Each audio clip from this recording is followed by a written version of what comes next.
The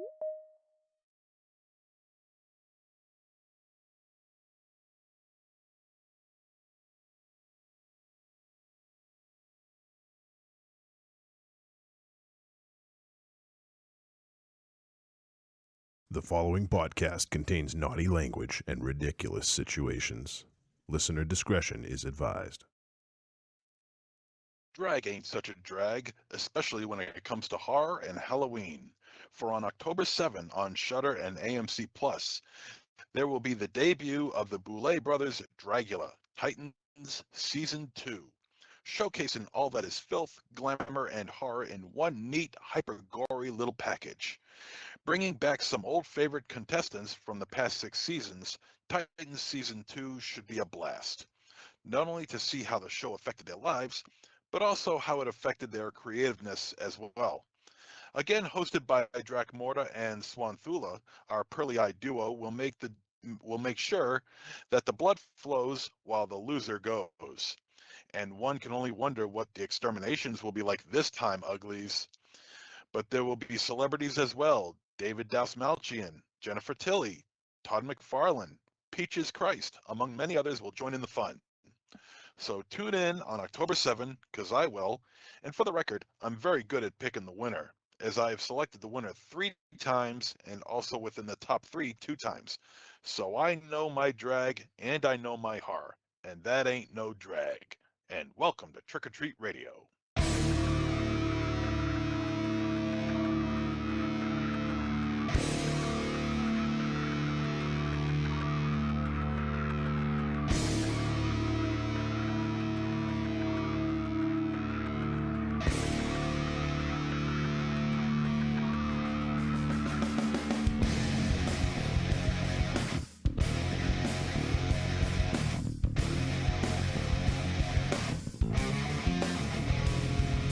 Welcome to the 686. That's what I mean. I just got all confused because MZ's camera's on there twice. Hey. Nobody wants that. Well, hey, you know what? Raven Chow, you know what I'm about to say, right? I know. What am I going to say? You're gonna yell at me. No. Call What me am a I going to say? motherfucker. I was late, and it's my fault I'm late. Thank you. And because I'm late, you're gonna have 2 pictures of Monster Zero to punish me. Nope, that wasn't the it point. looks like There some- you go. So that. Oh, I mean, it looks like something out of the Joker's Wild. It got Joker, Wolfie, Joker. I thought I was playing fucking slots for a second there. I got 2 MZs. Fuck. Tilt. So, yes, it is the 686th episode of Trick or Treat Radio. Trick or Treat Radio is a stake through the heart of horror and pop culture. We wade through piranha-infested waters of streaming, VOD, and cult cinema in an attempt to find hidden gems to discuss so you can make informed viewing decisions. Episodes are streamed live every Wednesday night for the foreseeable future. We'll eventually be back on Thursdays, I believe, unless we make a change. But typically around 8:30 on trickortreatradio.com, and also we're streaming on Patreon as well. So if you're a supporter or even a free supporter, you don't even have to throw any money at us. You can watch it there. Although we'd appreciate if you did, but not necessary. And then the audio podcast is released on all podcast platforms every Friday morning. As we've said, well, we haven't said it in a while, but we used to say there's 3 things you can count on in life. Right, Raven Shadow? That's true. It's death, taxes, and Trick or Treat Radio every Friday morning. That's right. So we might move to Wednesday, Thursday, Tuesday, Sunday, whatever, but we'll always release on Friday. And, yeah, that's been a consistent for 686 weeks. I don't know if that's impressive or embarrassing. Maybe a little both, maybe. Depends who you ask. Yeah. MZ, what would you say? It's pathetic. It's pathetic. Not one of the options. Oh, all right, yeah. But thanks, Wasn't one of the though. options, Yeah, but that's okay, I got it. I don't care if it's not one of the options. And by the way, happy Whoa. happy Shemtember. Shemtember. It's Shemtember. It sure is. So- All month. Yep. Yeah. Sound like Beaker. Yeah, I know, right? Usually do really good impressions. That's why that one Yeah. surprised me. Yeah. Yeah. I'm so glad you did the Beaker one instead of the one that you're really good at. Yeah, yeah. Why isn't it Beaker is more fluid. Yeah. Me me me me me me me me. But All right, fair. Shemps is more gravelly. Me me me me me me me. all right. Why don't you do Larry Timber?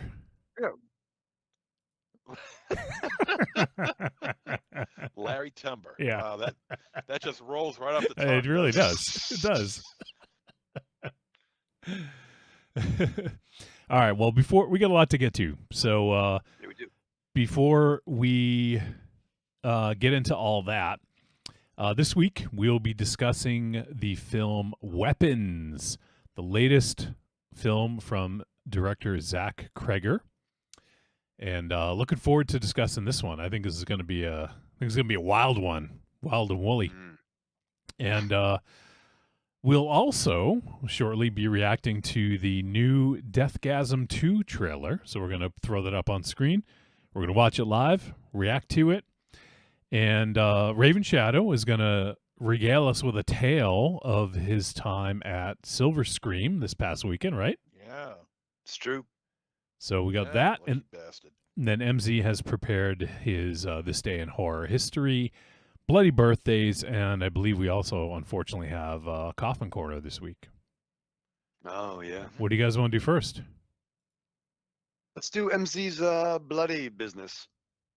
Is this day? Well, hey, let's do Stay in horror this history. day. We'll do Bloody Birthdays. Then we'll do the trailer reaction, and then that'll leave us some time for Raven Shadow to talk about his experience this past weekend. And the Coffin Corner. Yes, of course, and that. So we got 4 things coming up. So let's get get to it. things moving, okay? Yeah, let's roll. Let's do it. Okay, this day in horror history. Today is September 17th. And also it's the 41st anniversary of Transformers the movie, Transformers the TV show, the G1 series. So happy 41st anniversary to Transformers. Yes. Okay, so, and while that's not horror, this day in horror history, September 17th. Before I Hang in 1940. That's going to be the name of my autobiography, I think.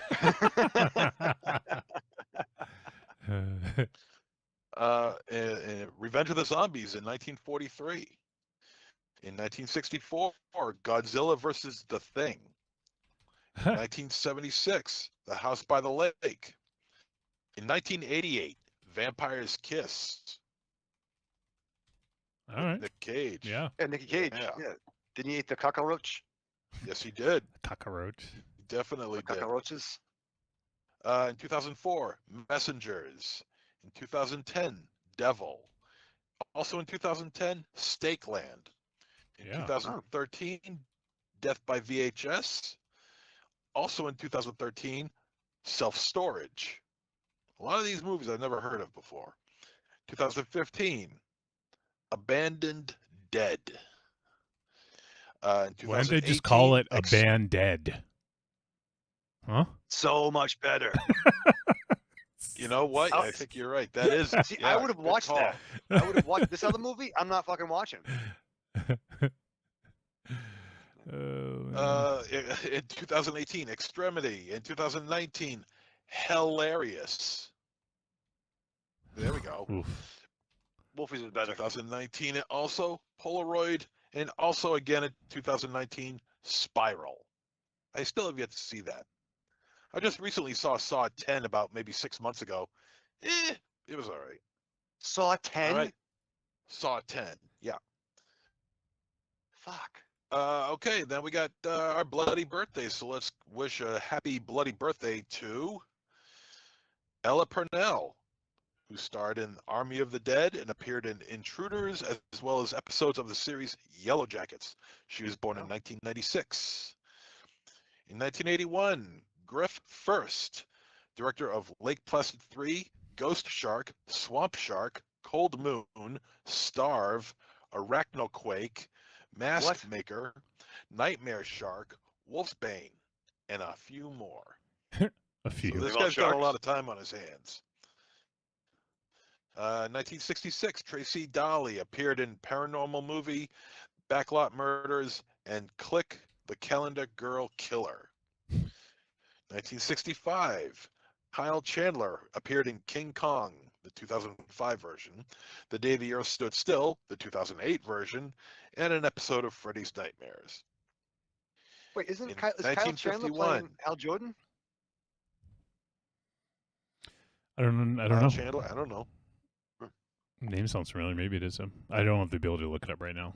I'm trying to get something else set up here. In 1951, Wolfie, Yes, that's me. Cassandra Peterson. Oh yeah. Cassandra Peterson, aka Elvira, who's appeared in Elvira, Mistress of the Dark, and Elvira on Haunted Hills, plus a bevy more. Yeah, And, Trick or Treat Radio Patreon.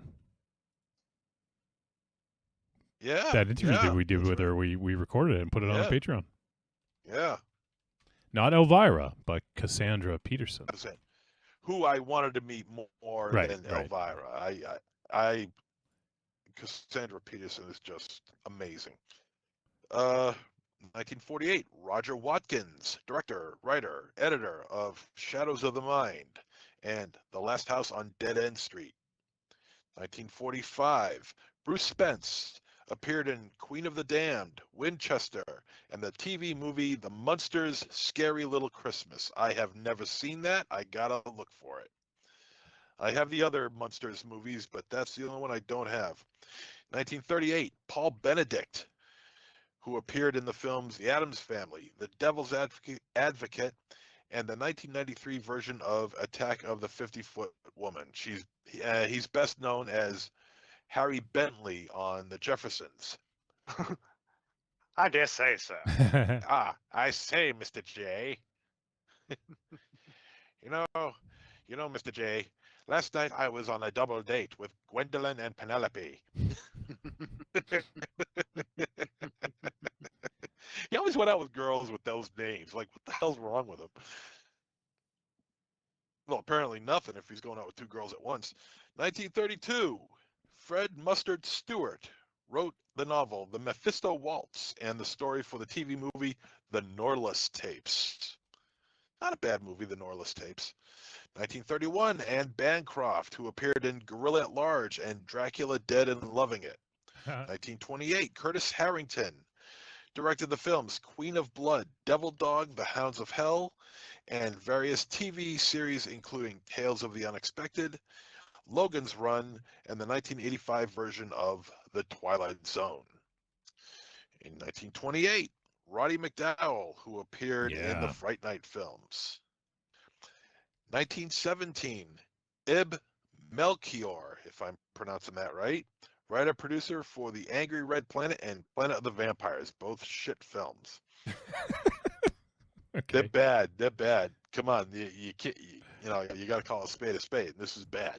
1910, John Dodsworth appeared in The Mole People and The Magnetic Monster.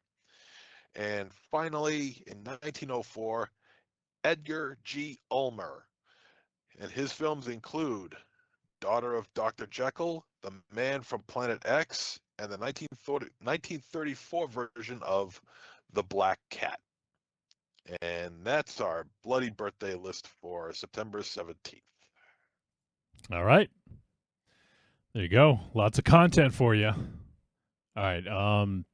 You had a coffin corner. There was a couple. Raven Shadow, do you remember any of the others? I forget all the coffin corners. I remember the big one. Okay, well, what was the big one? I mean, It's the big one. Robert Redford, right? Robert Redford. Yeah. Double R. That is the big one. Yeah, that's the one. That's one I forgot. Even though he never appeared in any horror films, he did appear in one Twilight Zone episode. Yep. Oh yeah, do you remember which one? Offhand, no, I don't. Good one? He plays a young man who was shot and he's being taken care of by an old woman, and that I think the idea is that He's an author, and he has a car crash, and she doesn't like his story. no, No, That's another one. and beats Yeah. him. Oh, okay. no. Damn it. It was a miserable time. I'll look it up. Yeah, you look it up. But he, I mean, very good actors. You know, The Natural and Butch Oh, Cassidy and the man. Sundance Butch Kid, Cassidy man. and the Sundance The Kid. Natural. Sting. That still Yeah. might be one of my favorite baseball movies of all time, if not my favorite. Yeah, It's so good. it's so good. It really is good. And Brubaker, if you ever seen Brubaker, he's fantastic in that movie. Love that movie. He was in Earmuff's MZ. I think his last film role was Captain America: Winter Soldier, where his presence definitely elevated that film. You know what I Well, mean?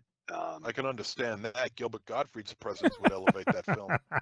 No, you're just saying words right now. All right, You're just all right. saying Yeah, things and that they you all don't make understand. sense. Stop Unlike it. you.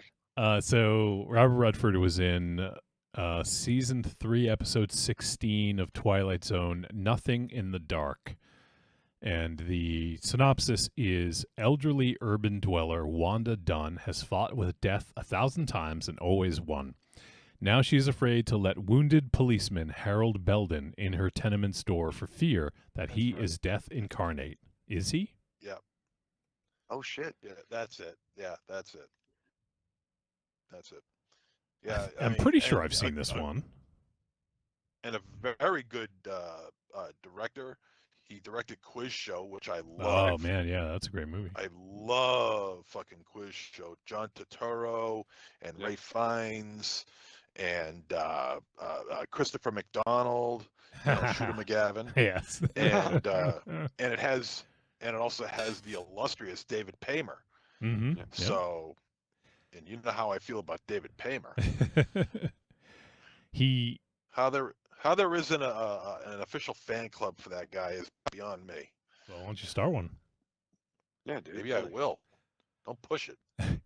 I guess to add to his genre cred, Robert Redford was also in an episode of Alfred Hitchcock Presents. Really? Yeah. It was season 7, episode 11, Right Kind of Medicine. The synopsis for this one: a wounded killer of a policeman rushes to get his prescription of painkiller filled, and a big mistake is made. That sounds dope. Yeah. Rich, I was like, that happened to me last week. Yeah, seriously. I was like, yeah. I'll tell you about trying to fix my ATM card. That's a whole fucking different story. And he also fucking invented Sundance. Butch Cassidy and Sundance. Oh Kid shit! Wow. with, Paul Sundance Newman. Film Festival. He played Sundance. He I actually didn't know that. If that's true, huh? Is that true? If that's the case, I literally fucking got that right now. I don't know. I never really made the connection. It has to be. I mean, Sundance Film Sundance. I mean, Yeah, he was the Butch and founder. Yeah, Sundance. he was the founder. Yeah. Oh, he was? No shit. Wow. Yeah, he was the founder of that. Huh. What a brother. He named it Sundance. It's like fucking Skywalker Sound. Oh, shit. But different. It's fucking. You just had an epiphany. I did. My first one. Oh, I could see smoke billowing out of your ears. Yeah. Yeah. It's not out of my ears. But He was. Oh, do you guys remember that movie Sneakers? yeah, dude. With I think it Yeah. had Emilio. I think it Mhm. had a Yep. bunch of motherfuckers. Maybe had- it had River Phoenix. Yeah. So it had Dan Aykroyd. Robert Redford, Dan Aykroyd, Ben Kingsley, Mary McDonnell, River Phoenix, Sidney Poitier, and Poitier. David Strathern. Strathern? I don't know how to pronounce that actually. It had Michael McDonald in it. No. No. Oh, Chris McDonald. I didn't say Christopher McDonald. I said Oh. Mary McDonnell. Oh, I thought you said Michael McDonald. No.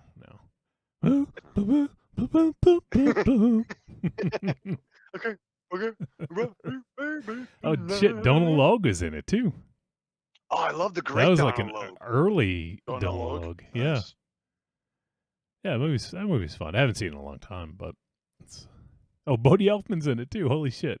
One of the Elfman brothers, the Flying Elfman brothers. Flying Elfman Brothers. Like that movie. Was he the one? I think it was Bodie that married. Shoot, what's her name? Jenna Elfman. Yeah, yeah, that's right. You guys remember Jenna Elfman, right? Yeah, she's Yeah. blonde. Yeah. Yeah. She was in Doing Dharma and sitcoms and Greg, stuff. Krippendorf's Yeah. Tribe. Yeah.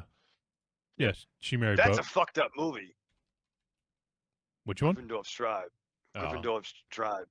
Yeah, she married Bodie Elfman. Nice. Good old Bodie. No, Bodie. All right, Bodie's Bodie got it. Rhodes. Bodie Rhodes. Bodie Rhodes. Where we're going, we don't need Bodie Rhodes. Bodie Rhodes. We don't need Dusty Rhodes. Actually, we always need Dusty Rhodes. Yeah, it's true. And all right, so let's move on. Another one that died was some Paula Shaw. Yep. She only had one horror credit to her name, or at least one big horror credit to her name, and that she played Mrs. Voorhees in Freddy vs. Jason. Oh, yeah. And I mean, personally, I think they should have gotten Betsy Palmer, but I mean, I don't know. I mean, I think she did an okay job, probably. Probably. Probably. I guess. I don't know. I mean, I guess she was adequate if you like that kind yeah. of thing. Well, yeah, that's it. I mean, If I you guess like she filled mediocrity. the role okay. What are you gonna do? What are you gonna do? Maybe And the other one had a let's commitment. see. And also Sergio Salvati, who was a DP and a cinematographer for a lot of Fulci flicks. He did a lot of like Zombie, House by the Cemetery, The Beyond, 1990, The Bronx Warriors. But he also did American productions too, like Puppet Master and Ghoulies 2. Going back to Fulci, he did like The Black Cat and movies Mhm. like that. Yeah. So he kept himself busy, and he was 91 when he died. So So young. City of the Living Dead and Contraband, and so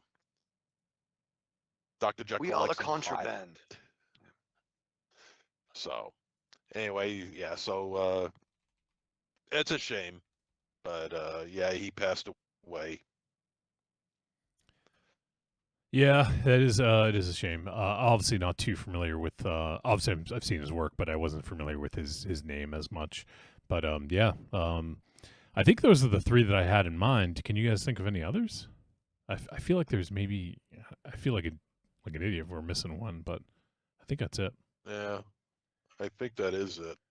All right. Well, if we come up with another one or during the show, Yeah, and we'll I'm bring it up.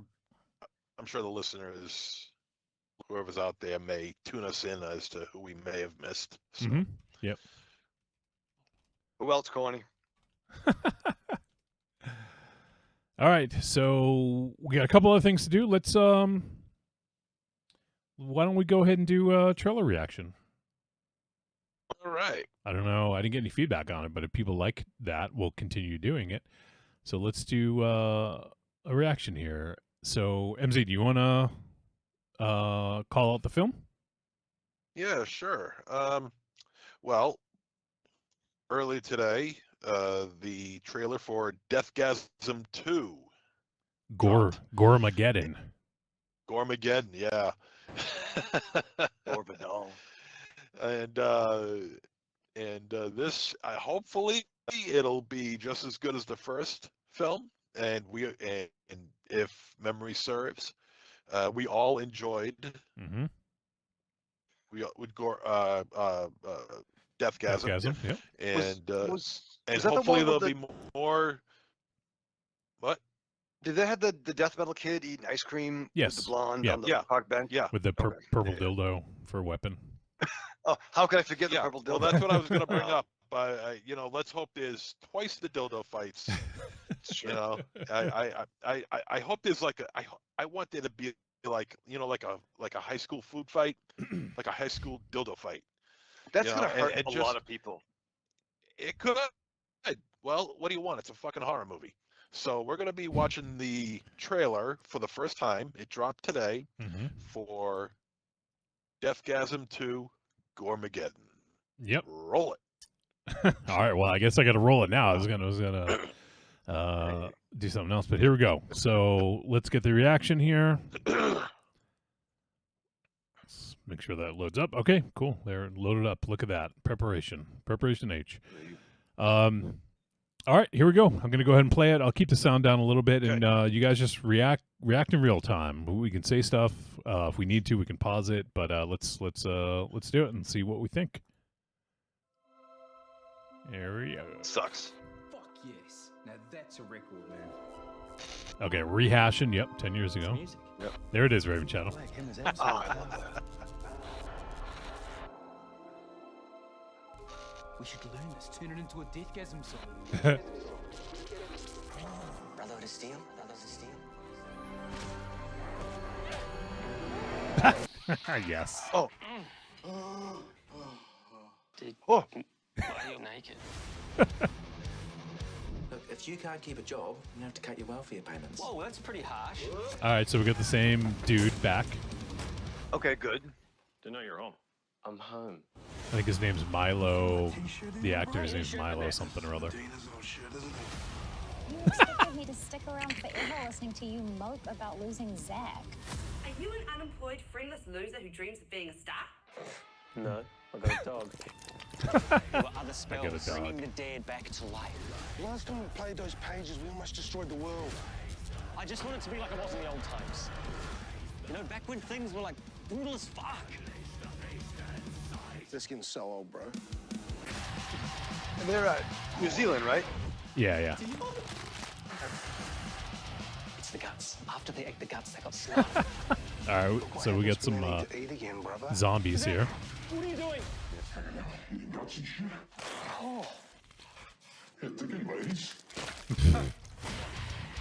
So This is our shot resurrect their friend. to show the world Okay. we're not losers. Just like the old times. Yes. Okay. Rock and roll, Lots of guts. zombies. Zombies. Yep. Scythe. Brotherhood of Steel?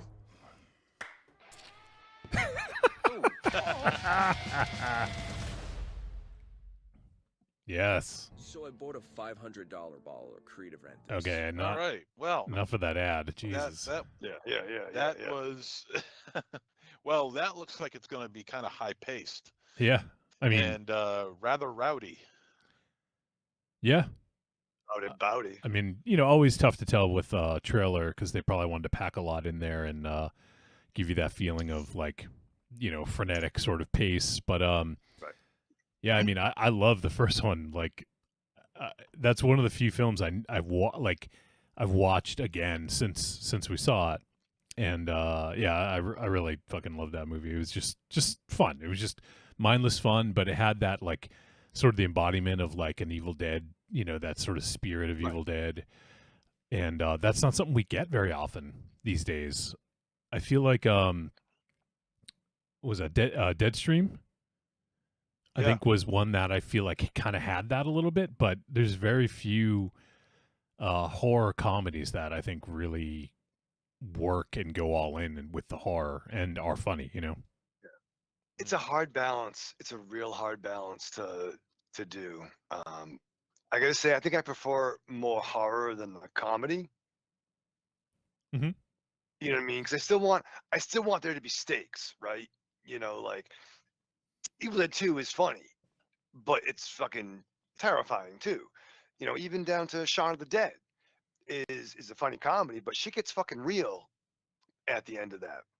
Yeah. I don't want the comedy to overtake it so much where I don't feel the villain is a threat. You know You don't what I want the mean? villain Like, to get schoolboyed by an asshole. depends who's the asshole. But no, overall, you know, um, so I don't remember Jason Takes Manhattan at all, except for the dude who fucking boxed fucking Jason on the Oh yeah. fucking That's on the classic, right? rooftop. Yeah. but Yeah. that's a bit of an unfair comparison. I mean, No, even though it's not like. even though we haven't seen this film yet, I can already tell you that it's better than Jason Takes Manhattan. And I wasn't going by like comparison. It's just like the schoolboy by an asshole, or punched in the face by a student boxer. I don't know. I like seeing Jason getting punched in the face. Doesn't happen a lot. No, It doesn't. No. All right. Yeah, no, I can't wait though. And it's the same director is back. I can't believe I'm forgetting his name. Let me look it up here. Deathgasm. That first film. Jason something or other, right? Eisner. Jason Howden. Yeah, that's it. Oh. What were you gonna say, MZ? Now the first film came out 10 years ago. Has it been that long? Jesus. Let me look. No. Yeah, It feels yeah. like it's been forever. 2015 came out. Really? Yep. Holy shit! Wow. Crazy, right? Seems like, I mean, we have been doing the show for Jesus. 13 years, but that one seemed like it was more recent than that. Right? Yeah. So But we would have been At at least a the couple of at the years. second Castle Wolfenstein. We'd been at the I think full so. studio. Yeah, I think so. So yeah, stars Milo Cawthorn as Brody. He's returning, and I know we saw him in something else, but I haven't seen him pop up. I actually was surprised because I thought he might pop up in some other things, but he was in he was actually in the Wolfman that came out earlier this year. I don't know how big his role was, but Okay. yeah, he's been in a couple things here and there. But yeah, I thought for sure he would pop up a little bit more often. And also Kimberly Crossman, who plays his girlfriend, or was his girlfriend in the original. Seems like she left him in this one.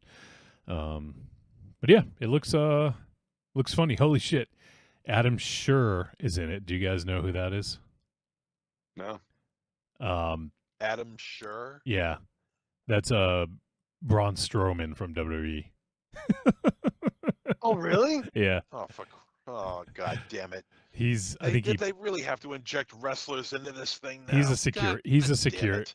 security guard, so he probably doesn't play a big role. God damn it! Well, hey, he's a big, intimidating dude. That works. Yeah. So He got released, didn't he? a couple times. But yeah, that's all I see for cast. But yeah, I'm looking forward to it. It says I know it's getting its festival premiere this month. I can't remember what festival. Was it might have been Fantastic Fest. I forget, but it's getting it's getting its release at festivals. So should hopefully be hitting us soon. Yeah, I don't know about Sundance. Call back. Should hopefully be hitting us later this year or early next. That's cool. I'll check it out. Yep. So cool. There you go. Deathgasm 2. If you guys have recommendations for things you want us to react to, you could always send them our way. We may not do a trailer every week. If we don't have a trailer, we could do like a video or just something else. So you guys can feel free to make recommendations if you want. Let me catch up on the chat. I've been neglecting it. Let's see here. Yep. Silver Cream says bonjour no. And then also, this is a while ago, but it says, me too. This is about the MZ talked about his memoir or autobiography. And he says, me too. Mine will be before I hang ... to the left.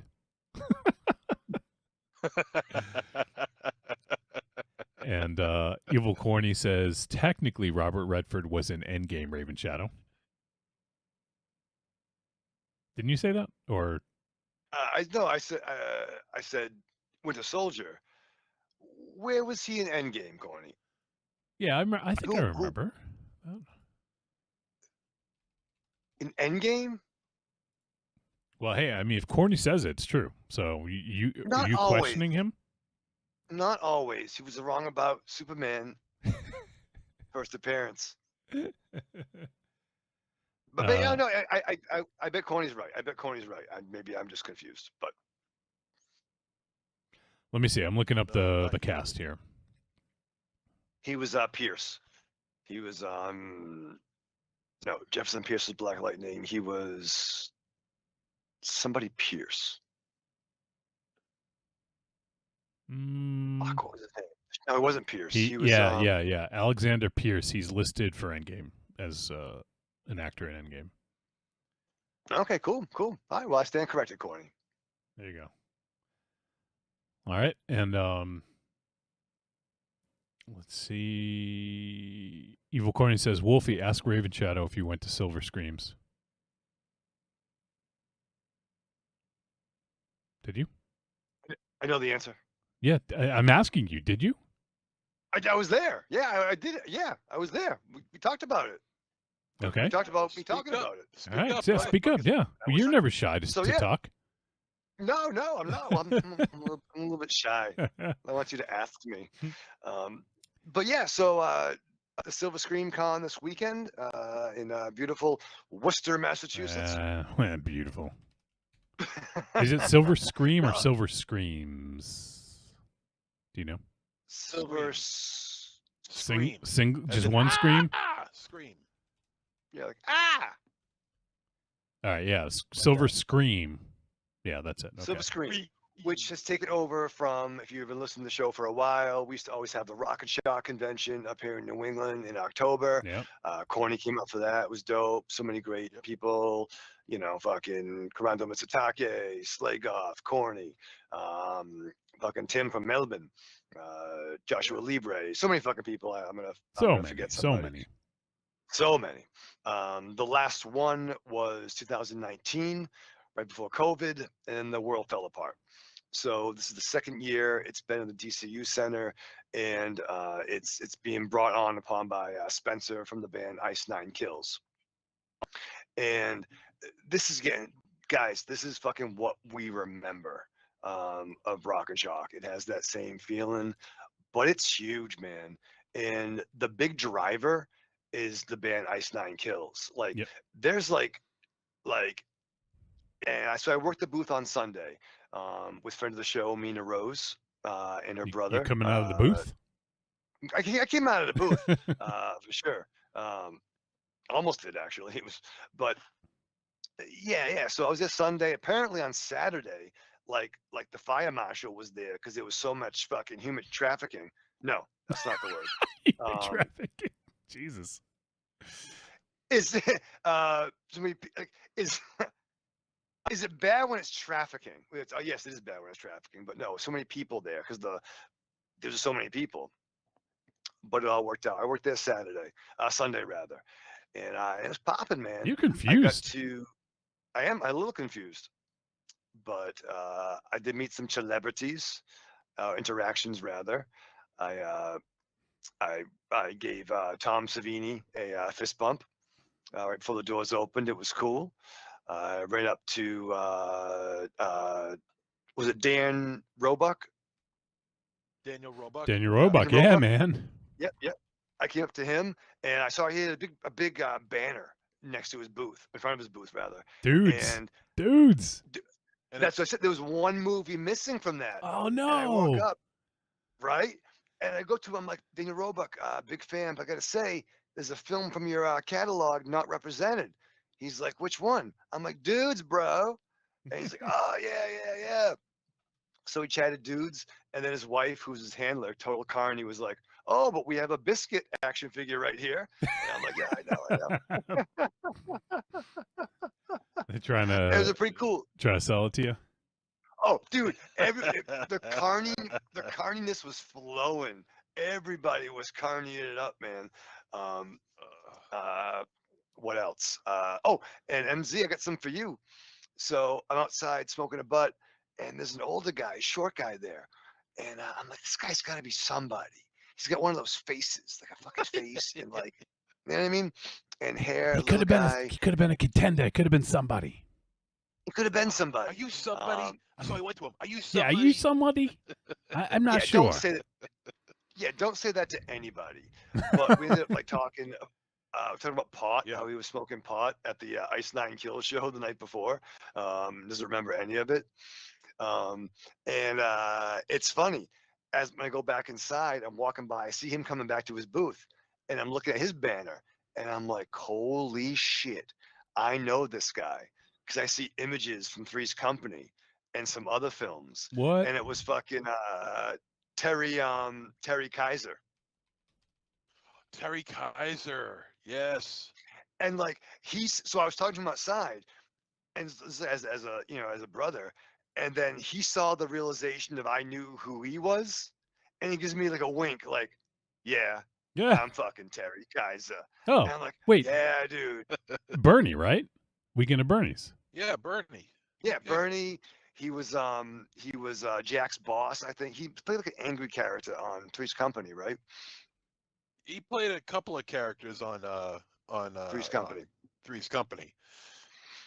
He was also in Friday the 13th, The New Blood. Yeah. Part 7. Yep. But he had a great move. One of the guys outside, one of like the not orderlies. What do you call it? Not when it wouldn't be an orderly. If you're in a band, what's the orderly version of a band? An orderly. One of the Fat Boys. Roadie. No, you're in a band, roadie. Thank you, roadie. The orderlies. We should make a movie. Dis roadies, like disorderlies, but dude, for roadies. That would be well, there's killer, only one dude. fat boy left. I mean, I don't think we could get along. I don't think it'll go as well. No, But we as would. Terry We would Kaiser do it. spoke- Yeah, we're the disrotaries. This roadies. Disroadies, rather. So at one point, one of the roadies Yeah. yells to him, he's like, hey, Terry, those things will kill you. And he's like, not today. What a brother. That's amazing. So then now the con's in full swing, right? And at the shop booth, we are knocking out the gimmick table. Derek Rook, Steven Van Samson, they're knocking out the Roughhouse gimmick table, killing it, just selling all merch. At one point, I sell a fucking $150 life-size Chucky doll. Like if you were to actually buy like a good guy, it's like that size. You know what I mean? Like it's a fucking huge thing. And a girl walks up, she's like, oh, is that really the price, 150? And I'm like, all right, 130 right now. Opens her wall out, $130, cash money. Another person comes back, they got a backpack. And she's like, oh, I saw this yesterday. I'm buying it today. I'm like, yeah, for sure. I turn around. It's a Chucky backpack with like a stuffed Chucky gimmick on it. So when you put it on your shoulder, it's like Chucky's on your shoulder, like a demonic, I guess Chucky, I guess. And I'm like, yeah, sure. $60 fucking. So knocking out the booth. So Mina Rose's brother, he wants to get into the selling business too. So he has this like baby Beetlejuice PVC thing. And he's like, I'm going to sell this right now. So a blonde 20-something young woman walks by a booth and he's like, you're like, Beetlejuice, you're going to buy this. And she's like, no, I love Beetlejuice, but I don't have any money. I'm here with my mom, Barbara. And Mina Rose goes, Barbara Crampton? And she's like, yeah, that's my mom. You just fucking give it to her then, right? At that point? We should have. Yeah. We should have. But I don't, I'm not in, that's above my pay grade. But yeah, awesome. We talked 20 minutes with Barbara Crampton's daughter. Found out that she graduated college and was living in New York, outside of Brooklyn. And I guess she was talking about the gentrification of Brooklyn now, and that there's local people in the community that now call South Brooklyn Sobro. And just like, let your soul, bro.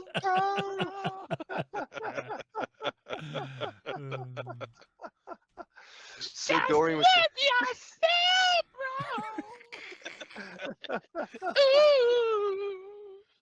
Child. I can picture all the bus, the park benches for the buses. They all have the the wet stain in the back where you rest your back on it and everything. But she was cool, and then but no, there's people flew out though, man. There were people from Alabama, from fucking England, Corny was there? from like all. I wish Corny was there, but basically, like I guess Ice Nine Kills is now like the new metal juggalos. Like people follow these cats. They had a whole merch table dedicated to them. And one thing I do want to say, everybody there was so cool, man. The diversity, different people. We were directing people to the shop. But one thing that brought to my attention, like, so Matthew Lillard was there,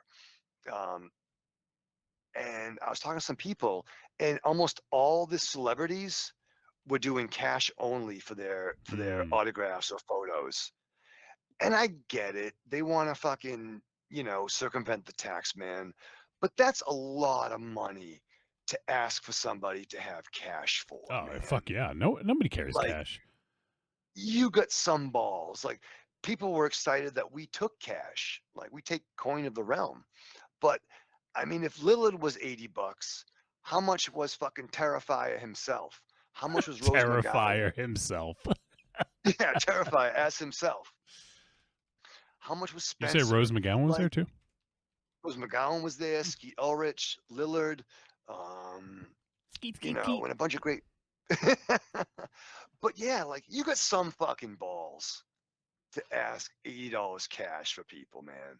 I mean, well, that's why they have cash machines there. Yeah, but the thing is, a lot of people put that shit on credit cards, right, and then pay it back, and you're taking that away from people if you do that. So, I guess, but you could lower the money a little bit to get more people. Well, no, I'm saying they should get take cards. Like they should, absolutely should. Right. But I mean, I kind of I understand from both sides, but you should at least fucking offer. You could say, you know what, like, yeah, we only accept cash, but if you really want this, I can do this. Like, just say something like cash preferred or something. I don't know. Right. Because there's usually fees associated with those fucking ATM machines and the convention centers and everything. Oh yeah, dude, fucking $20 for a fucking tall boy of Bud Light. Really, you guys are hurting? Yeah. Yep. Oh, like the deal of the day was a fucking $6 Gatorade. Oh Jesus! $6. Give me a fucking. Actually, seems cheap. Right? I'm like, that's pretty good. Did you see Barbara Crampton? Dude, you couldn't see any of the celebrities. There was so many fucking people there. Really? Like, I saw Matthew Lillard because he's tall, but really anybody else, I fucking couldn't even see anybody. And there were more celebrities like in the area that we all know, and they even spilled out. There were actually more celebrities than vendors, believe it or not. What about celebrities? And celebrities and porn stars and porno stars.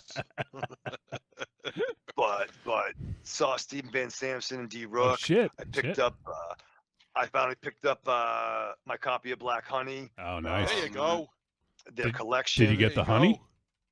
Bro, dude, fucking yeah. It was after the show, but yeah, I don't want to talk about it. And I also picked up. I got a copy of Strays. The movie that D. Rook also did some art for, is a whole fucking thing. We got to get him on the show, talk about that. But nice. That was great. But yeah, it was a great time. Met some awesome people. So many awesome people. There was some true special moments. So it was all that was missing with you boys, for real. Yeah, that completely fucking snuck up, and obviously you guys know I wouldn't have been able to go anywhere. You couldn't have been able to this year. Even if we had made plans last year. Yeah, obviously things happened, but that's man, like, yeah, I mean, I would love to be able to maybe next year. Who knows what's going to happen next year, but yeah, it sounds like a great time, and it seems like from what you said and from other things I've seen is that it just kind of picks up right where Rock and Shock left off. 100%. It would have been cool. I do miss it being in October, because it was fucking hot. Yeah, Black Honey, absolutely. Yeah. Yeah, I think that's the thing that messed me up is I was expecting October. I remember like you and our pal saying that was in September, but like it's still one of those things that the the fall cons feel like they should be in October. It's because it's the same exact weekend, but in September. Yeah. And I totally miss our pal being there. Obviously, things got precedence, but I'm definitely hoping we can all get there next year because it was awesome, man. You Really realize how many cons that are going on out there right now, and they're all jockeying for October. I mean, you only have there's only like 4 weeks to do that in, and if you spread yourself a little thin, you may get 3 or 4 conventions out of it. Yeah, something else I totally forgot too. I'm sorry, but so they also did have a tattoo area there as well as they have in years past. Mm-hmm. And I was talking to a couple that flew in from somewhere out west, and they're big wrestling marks. They had like carrying cross shirts on it. They were huge marks, and they were telling me that apparently on Saturday Rhea Ripley was there. Mm-hmm. Yeah, and was I saw getting some footage of that. She was getting some ink done because she was going to see Ice Nine Kills, and but apparently I guess there was people, even though she was there as a patron, there were people who were like blocking so nobody could talk to her. Yeah, like you couldn't. She gets harassed like I'm sure, big I'm time. Sure. Crazy, Yeah. to the point where you actually see it on the news. Yeah, it isn't just in wrestling circles. The kind of attention that she has been attracting just breaks out into like actual news sources. It's crazy. That really? Yeah. She had someone like, oh wow. I don't know if you'd say stalking, but someone like following her in the airports, and she had to have like security, like sort of just like stand away. Like, is that a good idea? Because she can fight, and isn't her boyfriend like really fucking big? Yeah, but you can't. Like, I mean, you can't get in a fight in a fucking airport. Like that's bad for her. It's a bad look for her. It's a bad look for WWE. It's a bad look for like you can't just fucking deck someone. No, not anymore. So, let me catch up on the chat real quick. If you think of anything else we haven't chat out, feel free to toss it in. But Evil Corny says this is a while ago. Deadstream was perfect. I agree. Great movie. And Silver Cream says loved the first Deathgasm. Looking forward to this. Evil Corny says Glorious was also one of my favorite horror comedies of the last couple of years. Have any of you guys seen that? Did we do it for the show? Glorious? The Glory Hole movie? I don't know if I.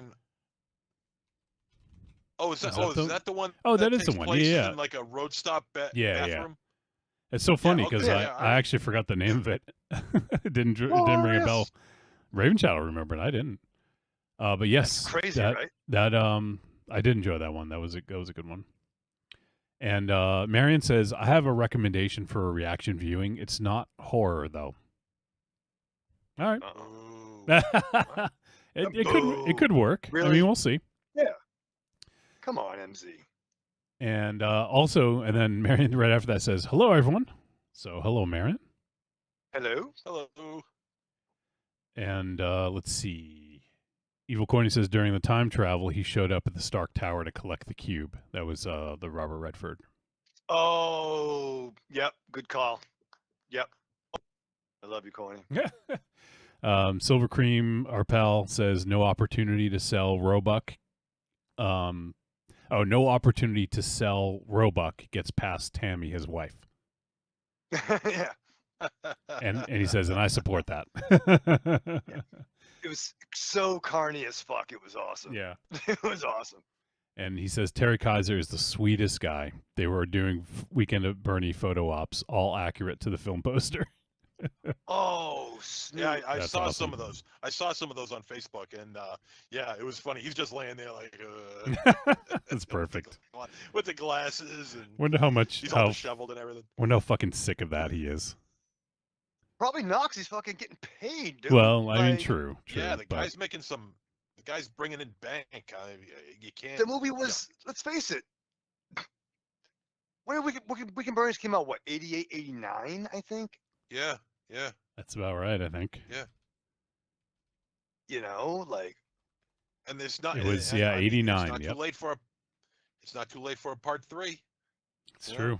Well, He's like just could like get real he's meta. like a It is. skeleton. Yeah. Dig him up out of the Was a ground. tiny man. Yeah. Weekend Bernie's, holy shit. It's just been so long since I've seen it. Andrew McCarthy and Jonathan Silverman, man. Oh, Yeah. masterpiece. And Jonathan Silverman's been over at the DCU Center a few times during Rock and Shock. Oh, really? Oh, they meant for like What, monster you trucks. guys didn't know that? I don't think Hell so. yeah. I don't think we're Oh on his yes, mailing he list. has. Oh yes, he has. Oh, I don't doubt it. I just don't remember. Yeah. No one's Yeah, saying we're not he doubting wasn't. you. He Yeah, was. he's like, He was he there. fucking with- was. I can the prove last it. time All right, he- bro. The last time I saw him, he was there with Eric Roberts. Oh boy. Yeah, oh boy.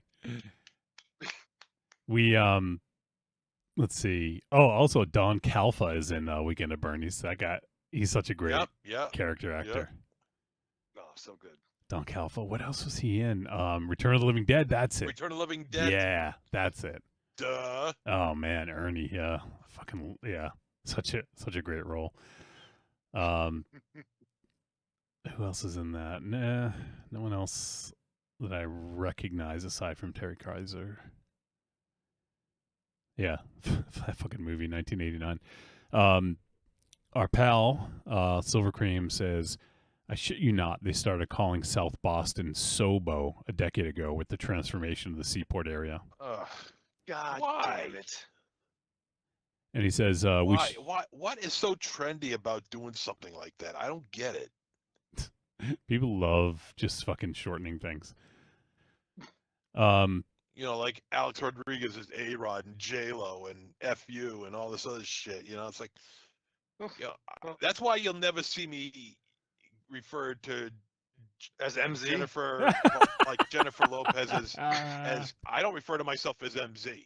Okay, you guys refer to me as MZ. Should call yourself Monzi. Yeah. Hey, I'm the Monzi. Monzi. Let's see. So what is my name? Arthur Monzarelli? Yeah, Arthur Monzarelli. Silver Cream says, we shall ride again in 2026, referring to Silver Scream. Baby. And he says, a lot of people had to choose between Silver Scream and Terracon and Marlboro the weekend before. I am making an effort to get down there next year. I will. Sounds like there's no contest to me. Damnedest effort. I mean, according to Stephen Van Samson, like, Silver Scream fucking knocked that out the box. Why don't Silver Scream do October then, if there's another one so close?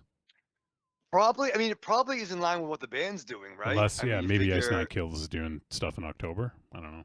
That's what makes the most sense. And you figure if every other, like, mid-card HorrorCon is trying to get people, September is maybe kind of like a lull. Because, I mean, like, Yeah. I mean, last year they had Eli Roth. This year that's they fair. had, You can't really have November because that's kind of like, you know, you just missed the boat. You know, it's all the horror stuff happens in October, and then once November 1st hits, it's like. Well, that's a good point. The temp goes yeah. down. I mean, that's a good point too. Is that a lot of there's cons all over the world, so October probably that's has what a I've been lot telling you guys. booked. So right. That's what I'm saying. I agree. That's what I was telling you guys. I'm agreeing with you. But Wolfie, this is what I fucking told you. Good. Make sure you do. I'm the one that told you. I did. Me. And back to that Rhea Ripley thing real quick. So that clip of her on stage with Ice Nine Kills, I would say, I don't know if it went viral technically, but it got shared a lot. So Oh yeah. I didn't even see it. It got shared everywhere. Oh, she was on Wrestling and horror. Yeah. She was on stage with Ice Nine Kills, and Art killed her. Finger quotes, killed her. Oh Yeah. shit. Yeah. So it was like it was all over. She slaps. Yeah, there's a scene where she slaps Art across the face. Art slaps her across the face. takes her head, puts it over something. I can't really make out what it is. And then she's about ready to take a knife to her throat or something like that, and then just cuts her throat and then just throws her head, or her whole body, but grabs her by the back of her head. Yeah, and just flings her throws back. her back. Really? It's pretty good. You know what this is. She's trying to be in the new Terrifier film. I guarantee it. Well, I don't think I she's guarantee trying. it. I bet she probably doesn't have to try that. Yeah, hard. I'm sure. I'm sure she's already got it. Yeah. I'm sure Sam try. Yeah, and I'm sure that if like that's a huge get because she's more popular than. I mean, I don't know how popular Ice Nine Kills is, but she's probably more popular. Like, she's very popular. So, would it be fair? She's the most popular WWE superstar right now. at least woman, yes, probably in the top 5. I would say more than women. Well, I was going to say probably top 5 of all superstars. And she sure as hell is more popular than Chris Jericho. Oh, What I the mean fuck's that's. that about in part 3. I mean, He made it yes, in yes, part of 3. course. So. Well, he was in part 2. He's friends with. He was in 2 and 3. Yeah. Oh, that's right. He wasn't. Oh, that's right. At the end, yeah. You're right. Yeah. But yeah. Anyways, let's see. Silver Cream, our pal says Terry Kaiser. Terry loves it. He told me he lives in a beautiful part of Colorado now. Very quiet and tranquil. Loves the schedule and travel. And he also added Terracon had Cassandra and Linda too. They had to shelter underneath for the tornado that came through that day. Yeah. I was talking to Steven Van Sampson about that. He was downstairs with him. Oh wow! Nice. Crazy. Yeah, because he was. Oh, that's not good. I'm just going to continue the chat, and he goes on to say a lot of it had to do with touring in October and the Astronomicon guys running other cons at that time. And he said Silver Scream is expanding. They're doing Silver Scream in London this December. God Wow. damn. And he says Silver Cream says Rhea sold it great. Soraya Knight, I imagine, introduced them all a while ago. Soraya, aka Paige. What, she was there too? No. Yeah. He said that they introduced them. So I guess that's how they know each other. Silver, Ice Nine Kills and Rhea. Yeah. Gotcha. But again, I will take this in September if it keeps being the level it is and getting the people and but people are bringing money, man. People were fucking spending every gimmick table was knocking it out the booth, but not as much as Rough House and ours. Yes. Yeah, I saw the pictures of people getting pictures with the celebrities, and you can see in the background, it's loaded in the background. I mean, there's people everywhere. Yeah. I mean, it's the complete opposite of the waning days of Rock and Shock, where there was like nobody showing up.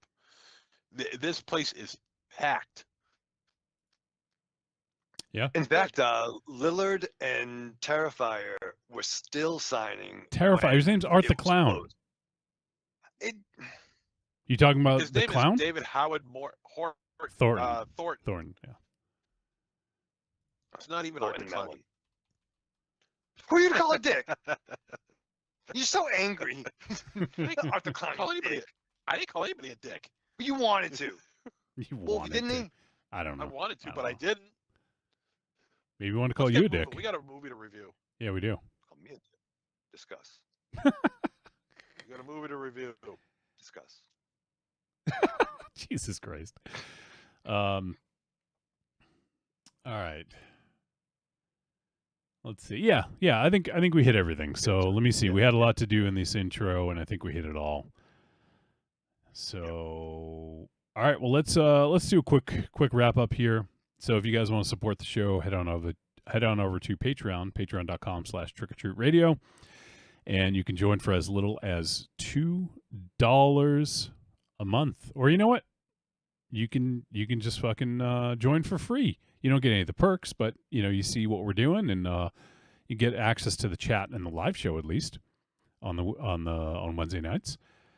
And speaking of, our boy Joshua Libre is hanging out in the Patreon chat, and he says, "Shout out to Soul Glow, just let it shine through."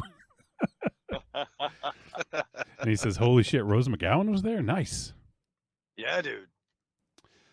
Okay, so we hit everything. So yeah, check it out. Patreon.com/trickortreatradio. And just confirmed not long ago, like literally minutes ago, we do have a Patreon takeover for next week. So we'll talk about that in a few well, after we do the film discussion. So we'll talk about that. Looking forward to it. It's going to be an interesting one. And Oh. not that interesting one. Okay. Because I think I know which one you're talking about. But another. And so we got that. So check it out, patreon.com/trickortreatradio, and consider supporting any and all support helps. Also, on trickortreatradio.com, you can click on the main site, go to the main page, and look for the Amazon logo. If you click it, it's going to bring you to Amazon. It's going to input our affiliate link. That way, we get a tiny little cut of everything you purchase. And, it doesn't cost any extra. We just get that tiny little percentage for sending you there. So consider using that. And also on trickortreatradio.com, we have the greatest hits of Trick or Treat Radio Volumes 1 through 3. It's a nice little sampler of the early years. So if you haven't been a listener for the whole duration of 13 years, then, go check that out for the early years. You can find out what kind of inane bullshit we said. All right, Raven Shadow, why don't you lead us into break here? Yeah, I mean, I kind of been talking a lot already. I also forgot to mention that Doug Bradley was there. The Lost Boy himself, Jason Patrick, was in the hizzy. So many countless celebrities. Yeah. Okay. It's slang, Wolfie. I'll tell you later on. But there were so many countless celebrities, I couldn't possibly count them all. So, for this time, in the between time, if next time, get your tickets early and come hang with us next September. But before that, you better believe I strapped on. And I loaded up some of the music, but not all the music, so that one didn't play. All right. That's good. Let me my first podcast. Wow, really? You're gonna do that? I'm sorry, I was playing. You're gonna do that? Oh, see now, I'm sorry, I stuck in your craw. I'm sorry. All right, let's do a quick break. I'll just play one song here. All right, this is Wolfie's mad at me. I'm not mad at you. Don't give me a reason to be mad at you. I can tell when you're mad in text. What do you think of that? You can tell when I'm what? When you're mad in text. How can you tell? Is it the tone? I know. I can just tell it. They say you can't tell tone in text. I can fucking tell tone. Usually it's when Monster Zero wants you to do extra things. Oh, yeah. Well, yeah, that's true. Am I right? Class? Is he right? Am I right? All right, we're just gonna do one track here, so it'll be a relatively quick break. So you guys keep that in mind. All right. A one-track pony. Yeah. All right. We'll be right back. Bye.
And we are back on Trick or Treat Radio.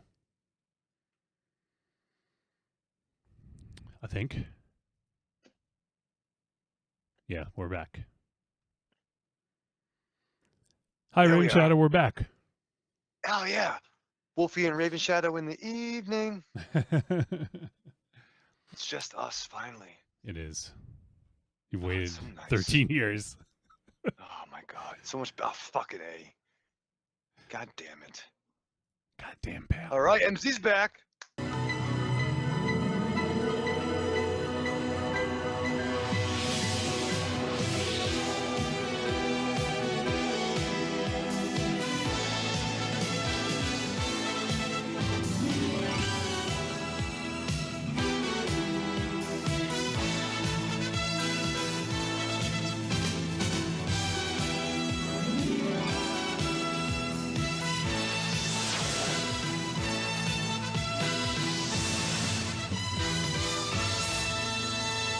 All right, it's time for our feature presentation.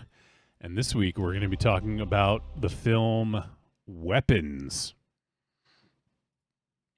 Let me pull up the details here because I still had Weekend at Bernie's up. Let's watch that movie. All right, Weapons. This film from 2025 is rated R, and it is 128 minutes. And it's classified as dark comedy, psychological horror, supernatural horror, horror mystery. It is written and directed by Zach Kreger. And the film stars Julia Garner, Josh Brolin, Alden Ehrenreich, Scarlett Cher, who is the narrator, Carrie Christopher as Alex, Jason Turner, Benedict Wong, the great Benedict Wong, and Austin Abrams as the strung out James. That fucking guy. And Amy Madigan as Gladys. Oh shit. Did you guys know that was Amy Madigan? Never Oh, would have guessed in a million years. Yeah. When you hear the voice, you never would guess Yes. that was Amy Madigan. You knew, Raven Chatham. Well, I knew she was somebody who I knew, even if I didn't God, quite he's know. He's gonna twist this around. What are you asking him for? He's gonna You know what I twist mean? this around in a way that just doesn't make any sense to even him.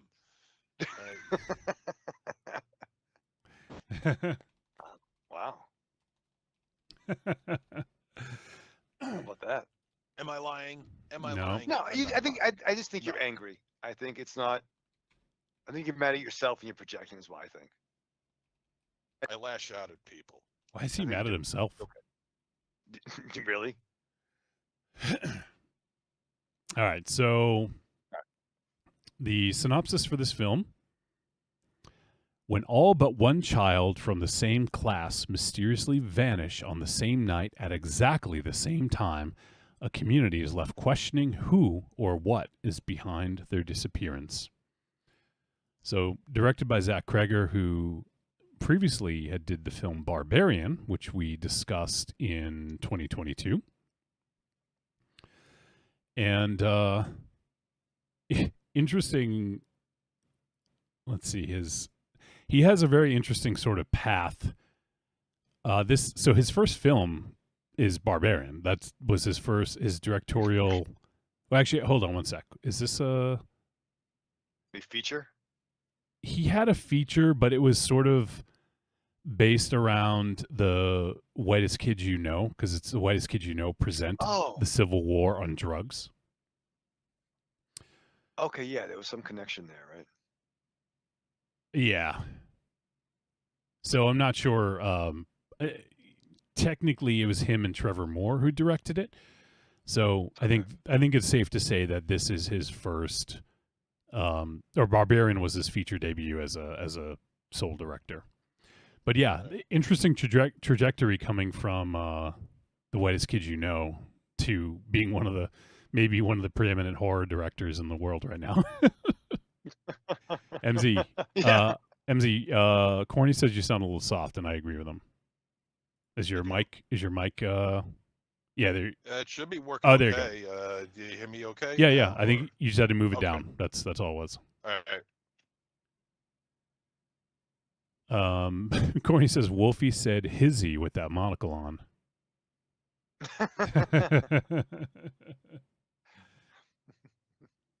All right. What's this hizzy you're talking about? All right, so yeah, let's get into this one. So, Barbarian was a film I think we all really enjoyed. That was top 1 or 2 of that year, if memory serves.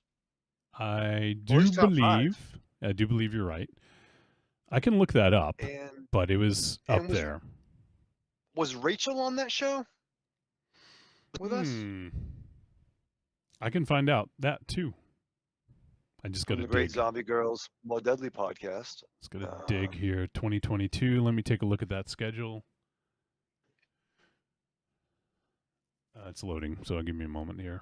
Because that was killer. Barbarian was dope as fuck, dude. That was harsh. That was a good movie. I enjoyed the first half more than I enjoyed the second half, though. You're right, Raven Shadow. Look at that. Rachel was on for that show. Yep. Barbarian, we did it on episode 537, and it was November 10th, 2022.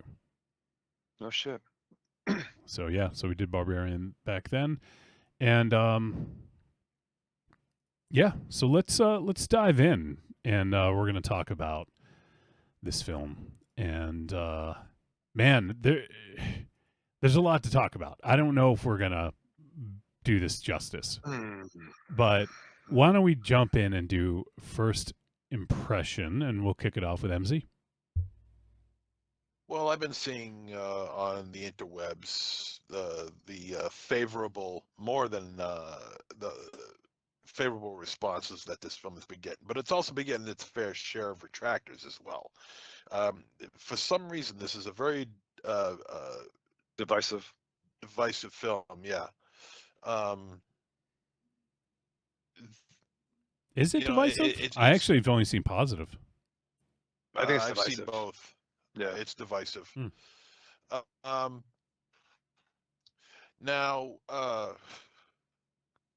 I of course, I've been dying to see this, and I'm very glad I got to. Whether I like the film or not, I'm glad I did.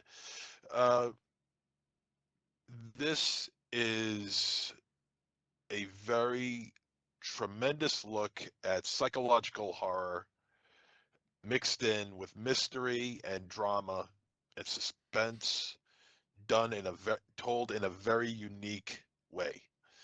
And I don't mean in terms of chapters or in terms of non-linear storytelling, because we got plenty of that. There's a style of filmmaking here that is just not seen.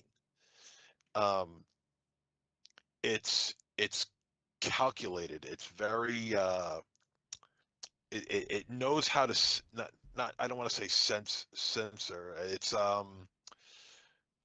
it knows when to hold back when it could very easily give you everything up front. It's refrained in that sense. The scares are very they're played out really, really well. It's the pacing. That's the word I'm looking for. The pacing of the scares in this film are very well done. And there are some good scares here. Very good scares. The idea of, and it's like I said, it's told in chapters, not by 1, 2, or 3, but by the characters.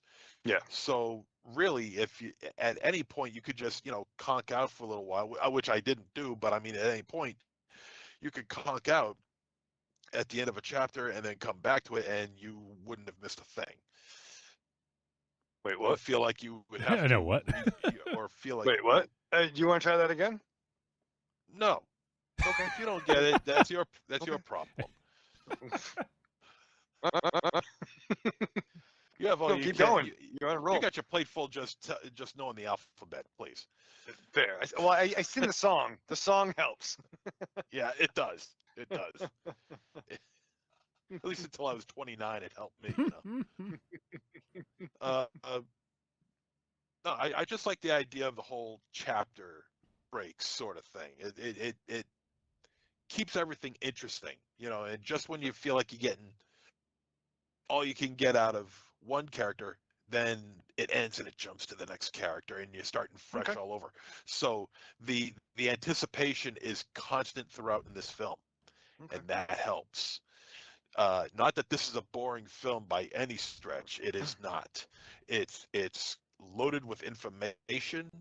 It's got things, interesting things that you really got to pay attention to. There's one aspect that I have a hard time trying to figure out what it is, and that's and of course, if you guys get it, I'm going to feel like a total dick, and that's I got it. The machine gun. I got it. I'm Yeah. trying. I'm trying to figure that out, and I'm trying to do it without looking anything up. But the way the story is told here is so deliberately off-putting. The way the camera sits, the way the characters are within the frame and blocking and distant shots and not just exteriors but interiors as well. It's a very unnerving feeling that you get when you're watching this, and you're just dying to see how it all turns out in the end. All right. How about you, Michael Ravenshadow? First of all, I want to give myself some credit. Okay. Like to thank myself for watching this movie. I want to thank myself. No, I want to give myself credit because I didn't fucking know any about whatever the fuck in this movie before I watched it. Like, I didn't know who was in it. Good. I didn't know who was starring in it. So like, when I hear a certain actor in like an auditorium, I'm like, oh, that fucking sounds like, oh, Snoop, it's that fucking guy. You know what I mean? And who is that fucking Yeah, guy? who is that fucking guy? All right, well, spoiler alert. Fucking. You're like, that's Han Solo. That's fucking Han Solo. No, Josh. That's fucking Goonies own Bran. Josh That's fucking Brolin. Bran from Goonies. Fucking Bran, Right. bro. All right, good. At least you know. At least it wasn't Corey Feldman.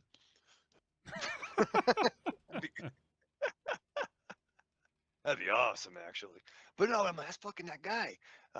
And then fucking seeing, Wong show up. It just like, oh shit, oh Snoop, and even like a small cameo of a former Barbarian alumni yeah, in Justin a small Long. role. Yeah, the great Justin Long. Yeah. And it was great to see him not being fucking completely terrible. Yeah, he's in it glad- for like what, 10 seconds? Yeah. But it was like He got out before he Yeah. before he knew his time was up. yeah. That's like kind of skeletons. that's like yeah. You give Justin Long more than 10 seconds, and he becomes a terrible person in a movie. No, not everyone, but you know. Right. But he's riding this fucking terrible wave. Yeah, in the yeah. last. Yeah. But no, I think it, the cast was fantastic. The cinematography was on point. I was locked in on the narration of the setup of the film. Like, I'm fucking with this. Like, what the fuck? I was gonna say this, but I'll say it now. It felt like a fairy tale, right? The way it was set up. Right? Yeah. The setup, that opening narration, I was totally locked in at that point. Same. Totally locked in. I feel like it gives you, because this story, parts of it could be very grounded in reality, and I feel right off the bat it sets a tone of, we're going to take you on a ride. I'm going to take you on a ride. This is going to be I felt like it was like a fairy tale, or like a myth, or even like an urban legend or something, like it had a certain whimsical nature to it that sort of belies its like serious tone to a lot of what's going on. And I actually thought that was really good, like really good intro, and it just, I agree, completely grabbed me. So I just wanted to add that since you mentioned it. There's no point in reiterating it later. So No, please do, and like I kind of want to get into the meat and potatoes of the discussion, but like, so I'm fucking locked in. Like, let's fucking go. as it progressed, there were things that really worked for me, and there were elements that I feel idiot plot, right? Or I know you put your fucking suspension of disbelief on at certain things, but I feel there were some elements that the event that happened to this town is pretty global in scope. It's a big fucking deal. And I think the impact of what happened was kind of downplayed, almost a little bit too podunk, like, oh, it's a small town, like, this should be bigger. There should be more people investigating this. And and not to be armchair fucking director, I have not made a movie yet. But it just seems like it should have been bigger in scope, and technology should have been used more to its fullest, where I think it may have benefited more from maybe being set in the past, whether it's 30 years in the past or 60 years in the past, making the town more isolated and not connected, because I struggled with certain things. Cast was killer 100%, but you definitely had some elements of characters doing dumb things. Like, not like, let's go to the haunted house or let's split up. But I just think there was some stupid decisions made. Wow, I'm However, dying to as it know what those are. Yeah, I will say it builds to a crescendo of what the fuck. I've not seen this before that I can remember. So it was kind of a ride of being locked in, being, oh Snoop, oh Snoop, oh Snoop. Oh Snoop, oh Snoop, oh Snoop. What the fuck? Yeah. It's a first impression, Wolfie. That's not a first impression. That's Actually, that's your worst impression. Yeah, the worst impression of like Buffalo Bill. Oh wait, like Raven Shadow mixed with Buffalo Bill. Buffalo Shadow. Let's do our worst impressions. That's funny. Oh Snoop. Oh Snoop. Wait, was it a great big movie? Was it a great long movie? Was it a great big machine gun? Oh man! All right, is that it, Raven Shadow? Yeah, I want to get into it. You do your little thing, Wolf. My little thing. You do your little business. Get your shit in, Wolfie. Come on. So, I love. Oh man, I'm not going to be able to hide my verdict on this one. It's just not possible. Okay. Well, I think you've already made it obvious already. How so? Yeah, tell us. Just your excitement in talking about this movie. You can already tell. Well, yes, of course, but there's also a lot to it. That this is not your standard, there's been some movies we've done recently where we're like, oh, yeah, this one might not be all that long. What was it, like Monster Island and like Abraham's Boy? I feel like, it's like, okay, yeah, there's not a lot to talk about. There's stuff, but in this one, 6 different stories or different perspectives, some fucking craziness that you don't expect at all from the beginning. Yeah. And yeah, it's dense. That's sort of what I meant mostly. But yes, MZ is, I guess, astute in recognizing that I was very impressed by this movie, and I think it's a fucking masterclass. You got to say, I think it's a masterclass. Okay. This movie had some of the most off-putting, horrifying scenes that I've seen in a while, and they're so subtle. It's yes. It's not. They're not jump scares. Like the scene when shit, what's the character's name? Is it Justine? The teacher? Yeah. Justine. Okay, so the Justine, scene. Yes. The scene when Justine is in the car, she falls asleep and she's like Oh, watching the oh. house, and when the person comes out of the house, that whole fucking scene was glorious. It was horrifying the way that person moved. Yeah. And yeah. the way it was That was giving me lit chills. perfectly. It was the sound you hear. yes. Oh man, that like it's so subtle, my right? fuck. It's so subtle. What's It so great is. about that scene, Wolfie? Let me tell you something about yourself. What's so Okay, please. What's so great about that scene is any other movie would have just had the person going by the fucking window, Right, right. and then it goes there. But you see the whole Just approach. enough. Yeah, you see the whole approach, everything. And it you're is waiting for it. horrifying. That scene, what, a minute, 2 minutes, was a Yeah. master Yeah. class of fucking tension. It's A masterful. master class of Yeah, tension. it really was. It was absolutely terrifying. Yeah. And it's so subtle. So subtle. Yep. Like it's not So anything subtle. jumps out at you. It's just that like creeping dread of this is a normal situation, but something is just off enough to make it fucking horrifying. That to me makes really good horror when it is an identifiable, like it's a scenario that anybody could be in, but it's just Yep. off kilter enough where it's like that is fucking horrifying.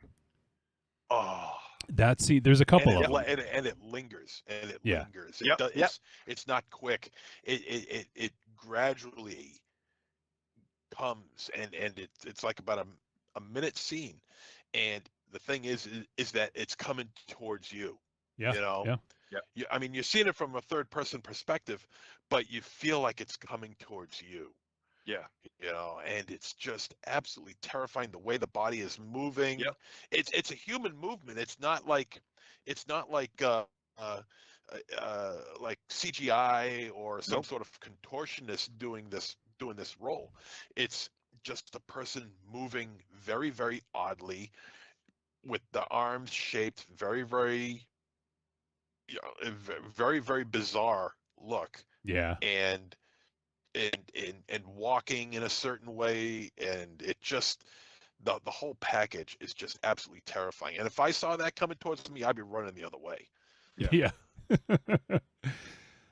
Yeah, so there is so many memorable scenes in this, and I don't know that I've ever seen a more horrifying character than Gladys. That was not like Gladys, yeah. that how do I explain this? Like she was, I'm using finger quotes for those listening, normal, right? Like she was normal. Right.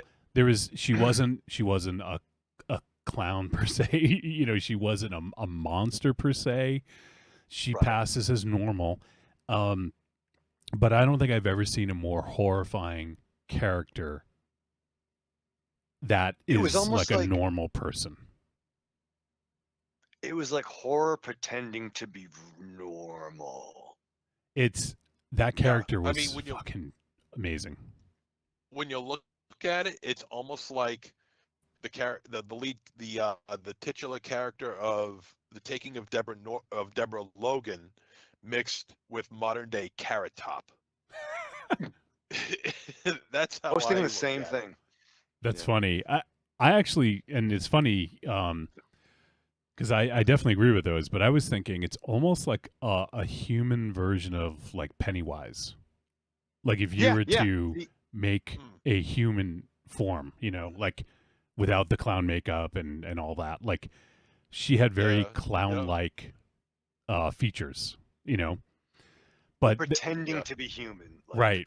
I mean that we'll probably get into that a little bit. We have to get into some spoilers. Like I'm so sorry. We have to. But watch it, stop it, come back. Yes. But Absolutely. we're gonna do our best. Yep. But like, you know what I mean? So okay, so let me get through my first impression. I'm almost there. But this I love the way the story was told. You know, and if you had told me heading into this that this was going to be you know, like not an anthology, but like a non-linear from a story from different perspectives, I feel like I wouldn't have. I don't know. Like I feel like I wouldn't have thought that would work in this style of movie, but it absolutely does, and it's great because the stories kind of weave together in an interesting way. And so I've never seen this movie. I think both of you guys have seen it and like it. I know Raven Shadow does. Magnolia. Oh yeah, dude. Yeah. Apparently, that was a huge inspiration for this. Really? I can believe it. Does that tell a story from different perspectives like that? Kinda. Not well, that I can recall. It's been a long time since I've seen it. It's all yeah. So I mean, it's all different characters, kind of crossing paths in some degree that crescendos to an event. So yeah, okay, that's fucking weird, but yeah, I can see that a lot. It's not a like to like comparison, Right. but yeah, I could. Yeah, wow, that's fucked up. Yeah. Keep going, Apparently, Zach Cregger's a huge fan of that film and used it as like a big part of inspiration for it. Wow. So, but yeah, like if somebody told me like, oh yeah, it's going to be this sort of nonlinear story where we hang with these different characters, I probably wouldn't. I probably would have been like, really? Like, I don't know if that's going to work.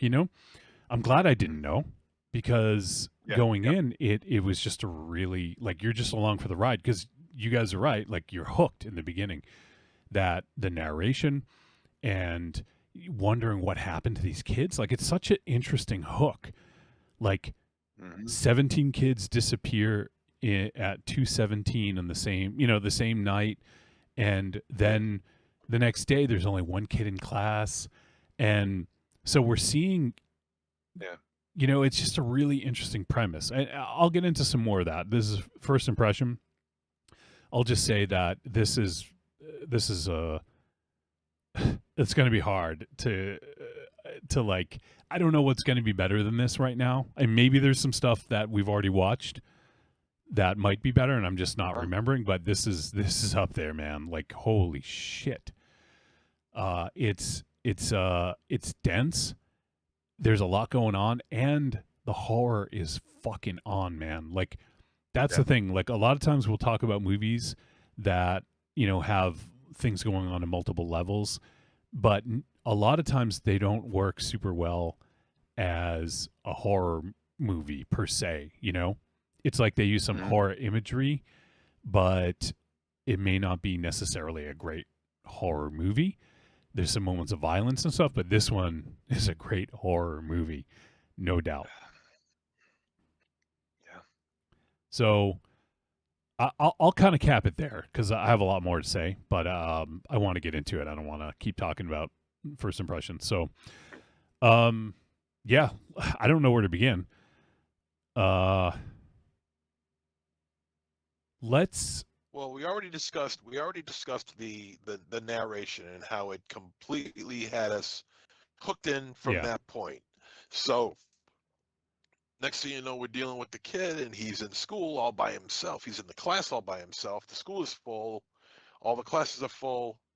His class is the only one that's empty. The only one that's there is him and the teacher. And I mean, what you have here is I can understand the town's resentment towards the teacher at this point because she's offering up no information at all, whether she knows it or not. But of course, parents are going to be parents, and that's not going to be good enough. So they make her the fall guy and blame her for everything and take their frustrations out on her, and understandably so. So we're right now we're looking at this film from her point of view because we get to see this movie from several points of view. It's not just one person. A certain point of view. And so Justine, we learn more about her history, her background, and how that history may lend itself to what the hell is going on here, and we learn more about her as well as the other characters as the film progresses. But right now, the film is strictly focused on Justine, Mm-hmm. and she's a flawed person. She recognizes that she's a flawed person, and so that lends some credibility that she may have something to do with this. Well, I mean, I disagree there, and I think that's where some of the struggle of the modern day is for me, because I'm not sure if they specified how much time has passed from the incident at 2:17 a.m. Because obviously they said school was suspended for a month. what, a month maybe, and now there's a town hall meeting of the parents and teachers association coming back in, and it definitely came off as, burn the witch type thing, rabble, rabble, rabble, because what's going on in that classroom? What did you do? They were trying to, obviously parents are angry, but they're focusing all day. She was at home, probably had a fucking alibi. Like, why would that even fucking happen? And and that's a brilliant job of the narration, talking about how the teacher was questioned, about how the one child came to school. What were you watching? Are there video games that kids are playing? Is it some TikTok challenge? What could this be? What's the root cause that all these kids did? Was it a pact? Why weren't you there? So that was a big driving force of the hate. But I think the reality, I mean, you would think that she'd be put on administrative leave as a result of just her own psychosis. But she's taken the fall. I don't think there's anything that leads that she's a culprit aside from a parent's rage and anger of being the last person that saw your kid. Right, and that's. But there's no. So they made a comment. I'm sorry. They made a comment about how she, in a previous town, she had a relationship with somebody. It wasn't a kid, maybe in a faculty. She may have hooked up with someone from the faculty. Yeah, someone from the faculty. Yeah. But not a crime. Right. And she, I loved how they kind of pushed things a little bit with her to make her seem like she. Maybe she did do something, because she was pushing buttons, and she wanted to go talk to Alex, the kid, and the principal's like, no, don't do that. Like, right. So her judgment. I'm not going to say she had poor judgment, but she had values. Her values superseded her judgment. Like, she wanted to make sure the kid was okay, and to her that was important. Yeah. But it'd be like if you have a fight with somebody and you want to fix the fight, and it's like, can we just fucking talk about this? Maybe sometimes you got to separate. Mm-hmm. Right. Like, you got to back off a little bit. As much as you want to fix something, you can't fix it now. Back the fuck off. Right. So, I kind of get it. Like, I get why parents feel that way. And actually, let me back up. I kind of want to get to, I guess, kind of the elephant in the room, sort of. So the movie's called Weapons. There's a scene with an automatic rifle, like in a dream, spinning. So, and 17 kids go missing. It's hard not to relate this to what happens in this country with school shootings. Once a month, right? Yeah, like yeah, if you're lucky. I tried not to take that road, because I figured this movie is so much smarter than that it doesn't have to be so on the nose, if that's what they are implying. And it's actually not. But it's hard not to think that. And I think what Zach Kreger probably did was to use a big tragedy and to show how people react to it and to each other I feel like that was the main part of it. So we can identify with that in a way, not the kids go missing at 2:17 at in the morning, but that there's a lot of grief because kids are, like gone, gone. Like we can just gone as in disappeared, no longer there, however you want to say it. So of course there's confusion, there's grief, there's sadness, there's everything. So it's hard not to think about that. But one thing I found out in doing a little bit of research with this is that Zach Kreger, the director, actually lost one of his friends a few years ago in 2021. He was in The Whitest Kids You Know with him, and his name's Trevor Moore.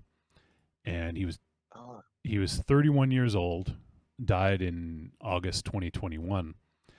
And supposedly this movie is is Zach dealing with his grief around that, and sort of the different perspectives, and like it's a major tragedy, so he's sort of dissecting it. So that's kind of one of the big parts of it is that. But yeah, so it doesn't have to do with school shootings necessarily. If you want to see that in it and you can make some parallels, then that's fine. But yeah, that from the director, that wasn't what he was going for. Well, it's yeah. Well, I mean, despite all that, I can only imagine the gasps in the audience when that scene happened in the theater. Which I scene? can only imagine the Oh, scene where the guns appears above the house. Yep. I can only imagine, and given the narrative that we got here, I can only imagine the gasps that were in those theaters when that scene played. Yep. I'm sure it was quite audible. Yeah. I'm sure. And the thing about that, so it makes sense, and I didn't see this at the time, but the I can't remember his name now. Archer, played by Josh Brolin. His son Matthew was one of the kids that was missing, and so he's been sleeping in Matthew's room. And in one of the posters, there's actually a gun like that in one of his posters, and there's the clock next to him. So it's really this just sort of like subconscious dream-like state, and that's all it is because that's imagery that's in the room. So because he was in this dream-like state, it sort of manifests in his subconscious. Okay, well that makes sense. Just do me a favor. Raven Shadow's not here. Don't bring up the Batman bed sheets, please. We'll never get out. We'll never get past it if you do. I'm not wrong. I'm not wrong. Yeah. It's oh man. All right. So we covered Justine. We covered Archer. Who let's see. There's the principal. These are all different chapters. The principal. The police officer. The police officer. Then there's James, the junkie. James the junkie. And then Alex, the kid. Alex, yes.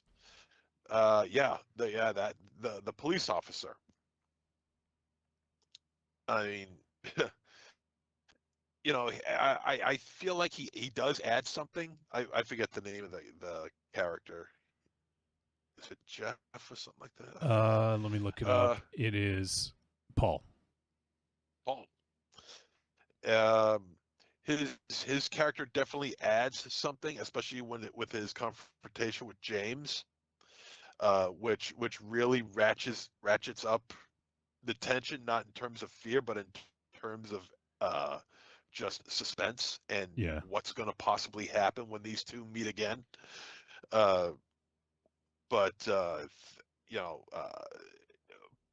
Paul's character, I liked Paul's character. I mean, he's a regular guy. He's just a regular Joe, and he's doing some rather unethical things, which, okay, fine, trouble's brewing at home, you go somewhere else. But his mix-up with James is just really great. Yeah, it is. It really is great. His showdown with James is really a lot of fun to watch. Because James is an awful lot of fun to watch. He is just a desperate loser, and yeah. Like, I loved just real quick. I know you're talking about Paul, but real quick about James. Like, I loved he's talking on the phone and he's like going up to all the cars, like checking to see if any of them the doors are unlocked. Yeah, like he's just so nonchalant about it, and like you can tell it's just something that's ingrained in him, right? He just does this. It's not even a second thought.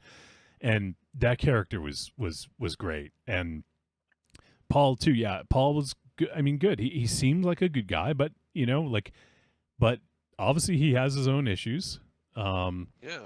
But I loved the story between those two. When he gets stabbed, I fucking lost it. Oh my god! Like the first time, and then the second time, I was like, "Holy shit!"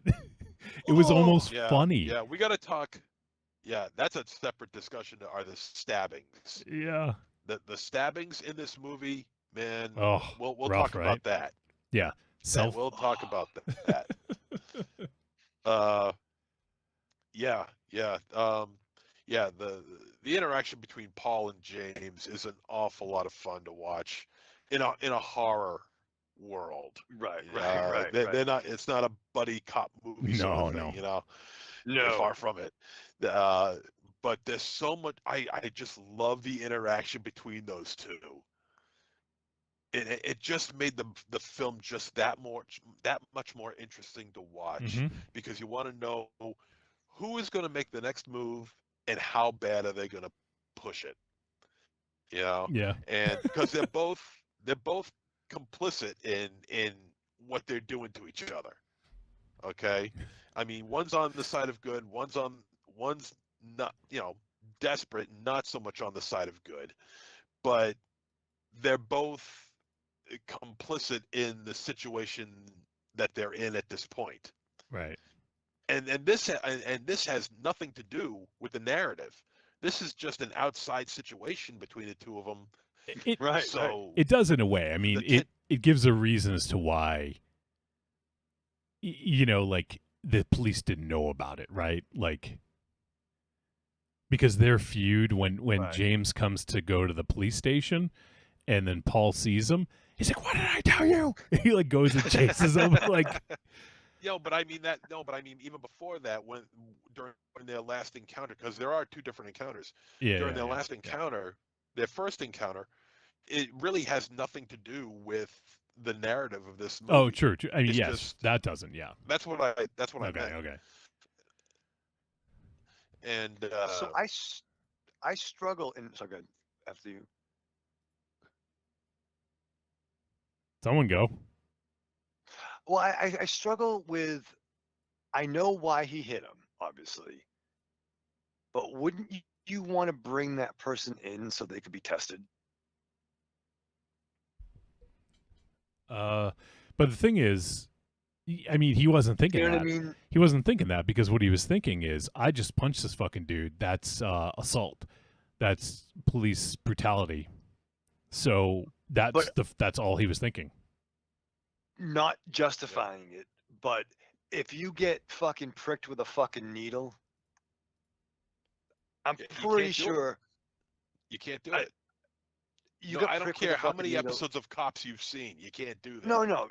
You're telling me that his girlfriend's dad is the fucking chief? Like, you can be a good old boy and make that work. But it's like if you find a tick on your dog, you got to keep the tick to see if it has Lyme disease. If I get fucking pricked with a fucking needle, I want to make sure, because it's not. Gonna, I love your fucking logic. Dude wasn't thinking. He got stabbed and then he punched the dude, and then all of a sudden it was self-preservation. You gotta understand. There was he had the camera in the car rolling. Yeah. That's evidence. At that point, he knew, and he had the foresight enough to know to go to the kit to go for the kit to wash his finger. But like, if you're infected by something, it's not going to happen overnight. You go to the source and you find out if somebody's infected. I wouldn't have known that.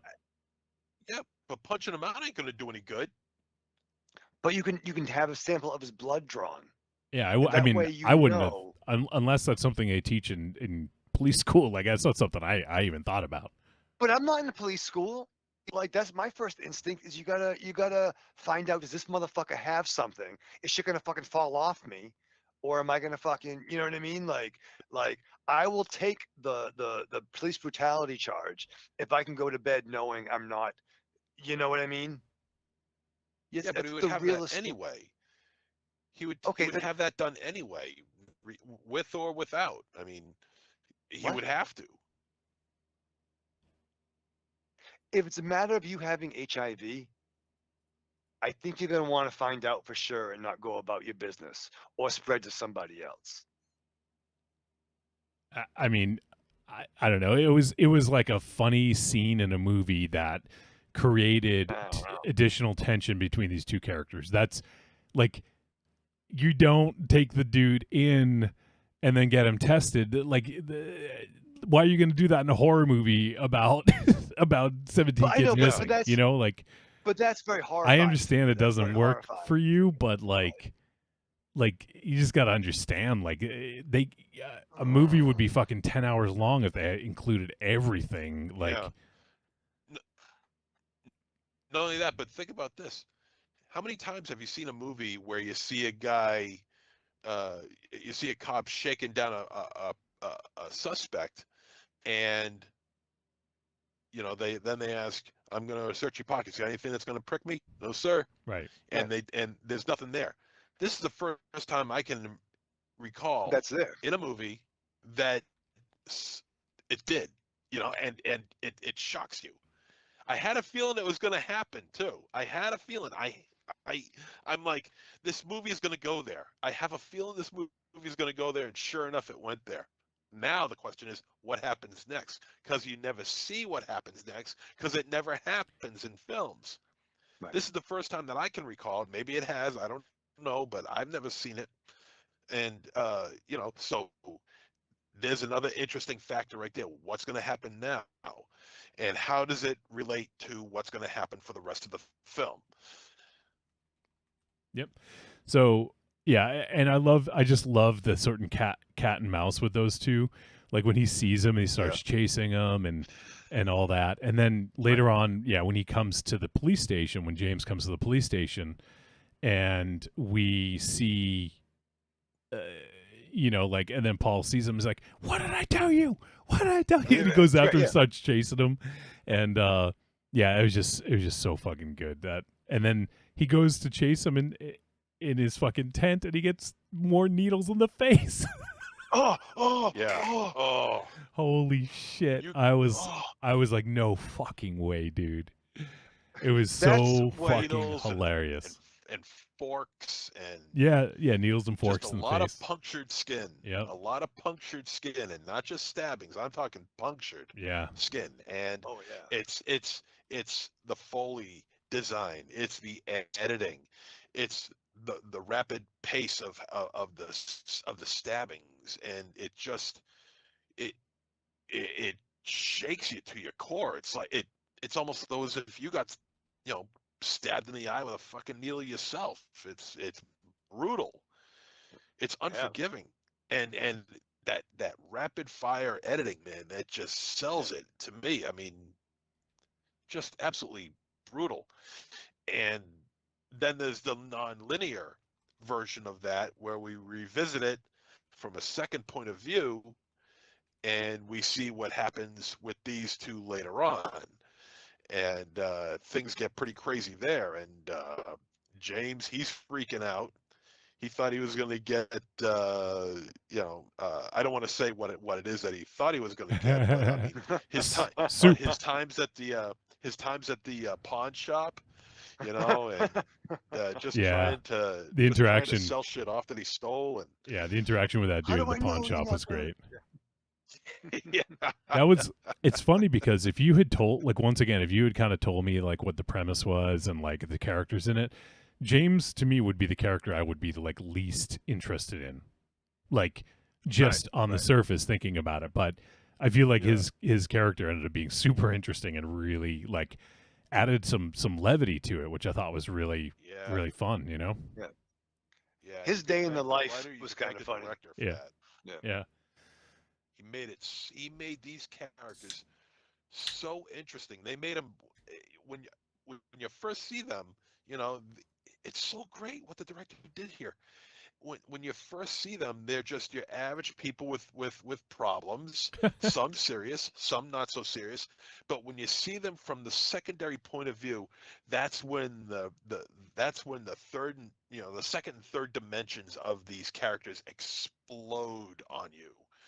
And I mean that not in the way it sounded, but it explodes. Okay, you see layer upon layer upon layer with this secondary point of view, and you're hit with so much information about each character, and then you're watching all of these characters conjoin into one nucleus, in which that's where the center of the problem of this film is, the narrative, I mean, and it's told in such a unique way that I've never seen anything like it. Mm-hmm.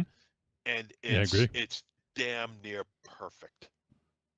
Yeah. It's really so dense, and I don't know if we can properly encapsulate everything, but so we did kind of talk about Justine, a little bit about Archer. One thing I do want to say more about Archer is obvious. Like I loved how the Justine's car being painted on, graffitied. I loved how that played in. Like I just thought that was so seamless, and you don't see it, but you don't need to, right? It's just like obviously he had this paint in his car. You know, I thought that was because they don't actually show him doing it, right? But it just and I just thought that was so fucking just brilliant. Like you don't need to see him doing it. You know, there's so much of that where you see something from one person's perspective, and they don't show it from someone else's because you don't need to see it from their perspective. And it was almost like you're seeing the impact of it. It's not the, for every reaction, there's a equal and opposite reaction. Yeah. Yeah. So we're seeing like the reaction. We're not seeing like the initial action, So I thought that was really interesting. And I think most of the time we see the reaction. I guess it gets a little blurry with Benedict Wong's character because we do see some things from different perspectives there. Marcus was his character, but yeah, like I thought I thought that was really cool way of doing a story like this. But I also liked how Archer was he was the one that was trying to be logical about it. Like, oh, okay, well, where did they go? And he was trying to find out, like, the kids all ran the one direction. Like, he was trying to, like, pinpoint where they went, doing that whole fucking, like, conspiracy. Yeah, like a conspiracy board, like, and having all the connections. He's trying to figure it all out. And, I thought that was an interesting way of showing one of the characters as well. And I love how he goes to talk to the wife of one of the missing kids, and she basically says no. And then he goes to the dad and the dad's like, yeah, okay, come on. So I thought that was fun. I did like the character of Archer, and but yeah, like and then the interaction with Justine and Paul. So all these characters, they intersect quite a bit. And and the scene where you see Benedict Wong, his character Marcus, running towards Justine and Archer was fucking amazing. And it's just shocking because all of a sudden you see it, right? Oh, actually, let me real quick, so I You don't see it forget far this. away. Yeah, you see from far away. But real quick, I want to talk about another scene. There are so many cool tracking shots in this, and Yes. it is done in a very specific way. I want to go back and watch it again and see. But for a while in the beginning with Justine, we don't even see her face. We're tracking behind her. It's almost as if it's like we're a third person, like that's us. You know, like there are a couple times when they do kind of flip it around. But yeah, and hers are like really steady shots from behind her, where other times we see other characters and it's really kind of like a shaky cam behind them, you know? Oh, interesting. So I thought Yeah. there was something interesting to that. I haven't really, you know, thought too hard about it to go into it, you know, with intent of like, okay, well this means this and this means that.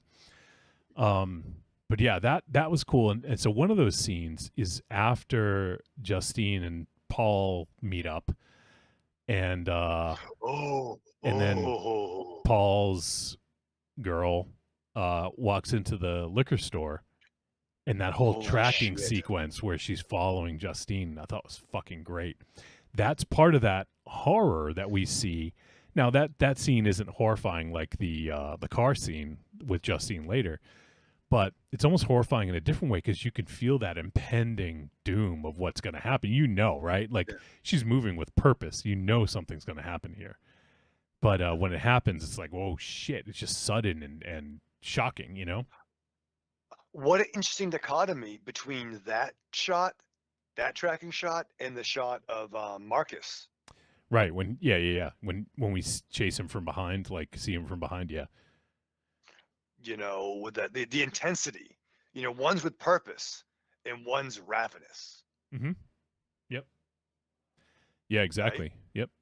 And so talking about Marcus, so I love Marcus. he calls in Alex's parents because, you know, obviously Alex is the only kid that's left.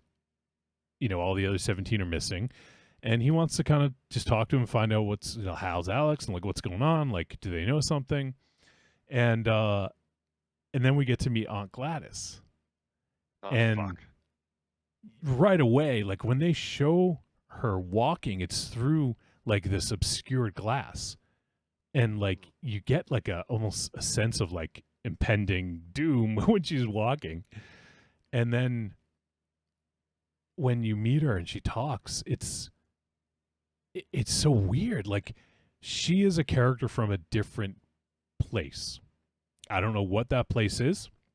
She talked about when she said someone was sick, she said he had the consumption, which is tuberculosis, which is that's what they called it in like the 1800s.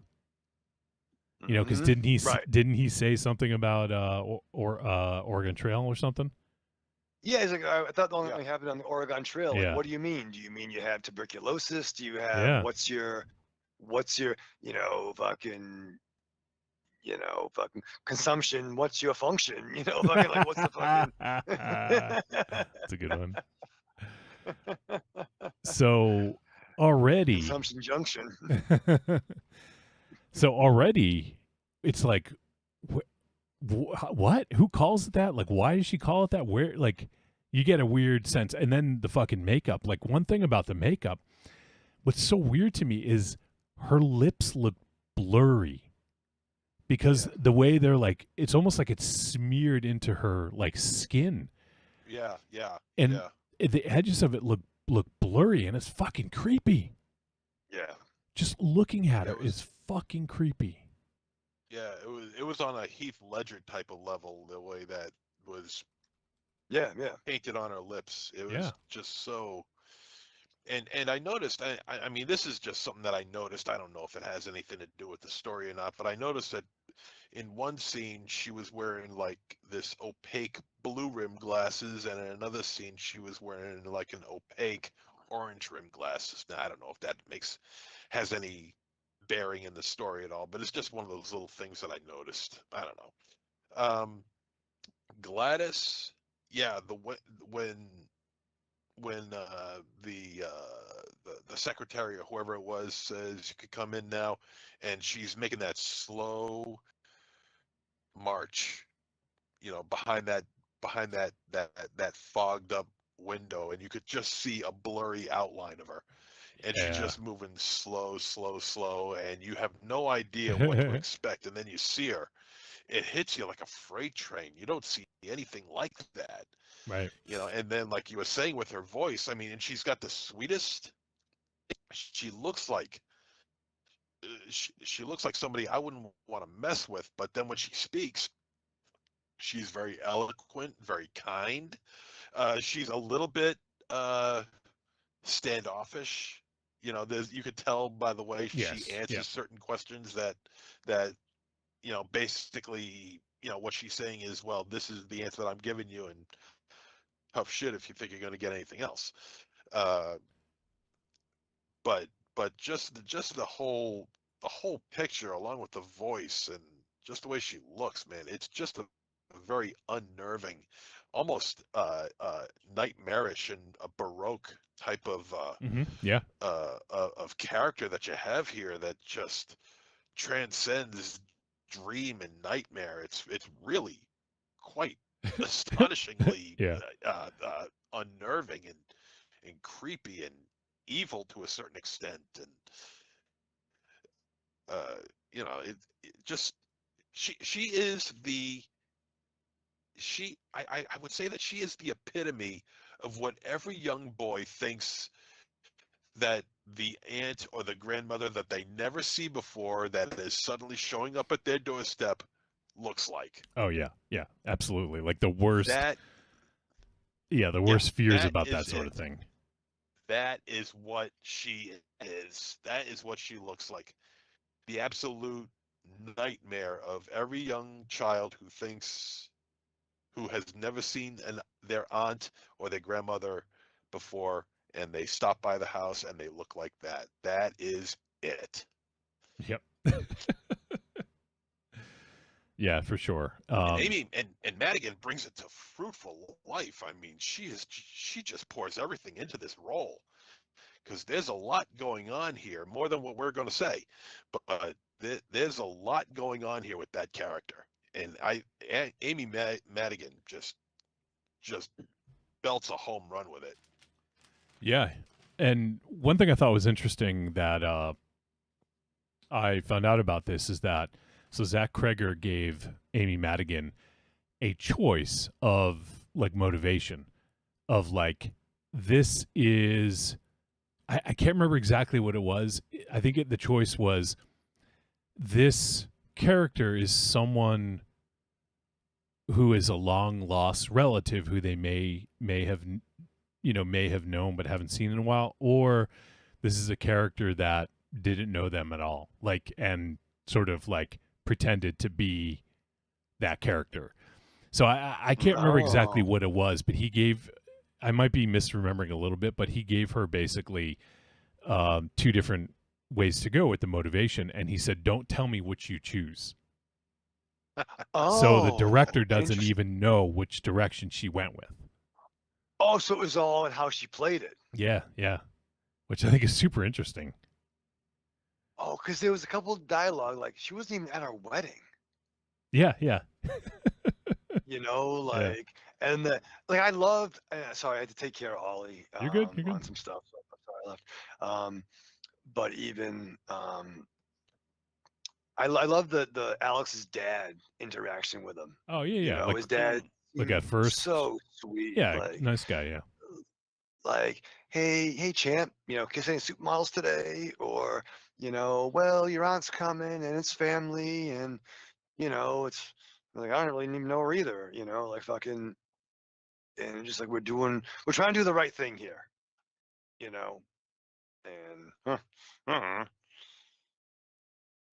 and not to give sometimes too much of anything away, but I found it strange. Although it didn't bother me or anything, it's just something that I noticed, and I'm going to try not to give anything away. But at the crescendo, at the apex of the action in this film, towards the end.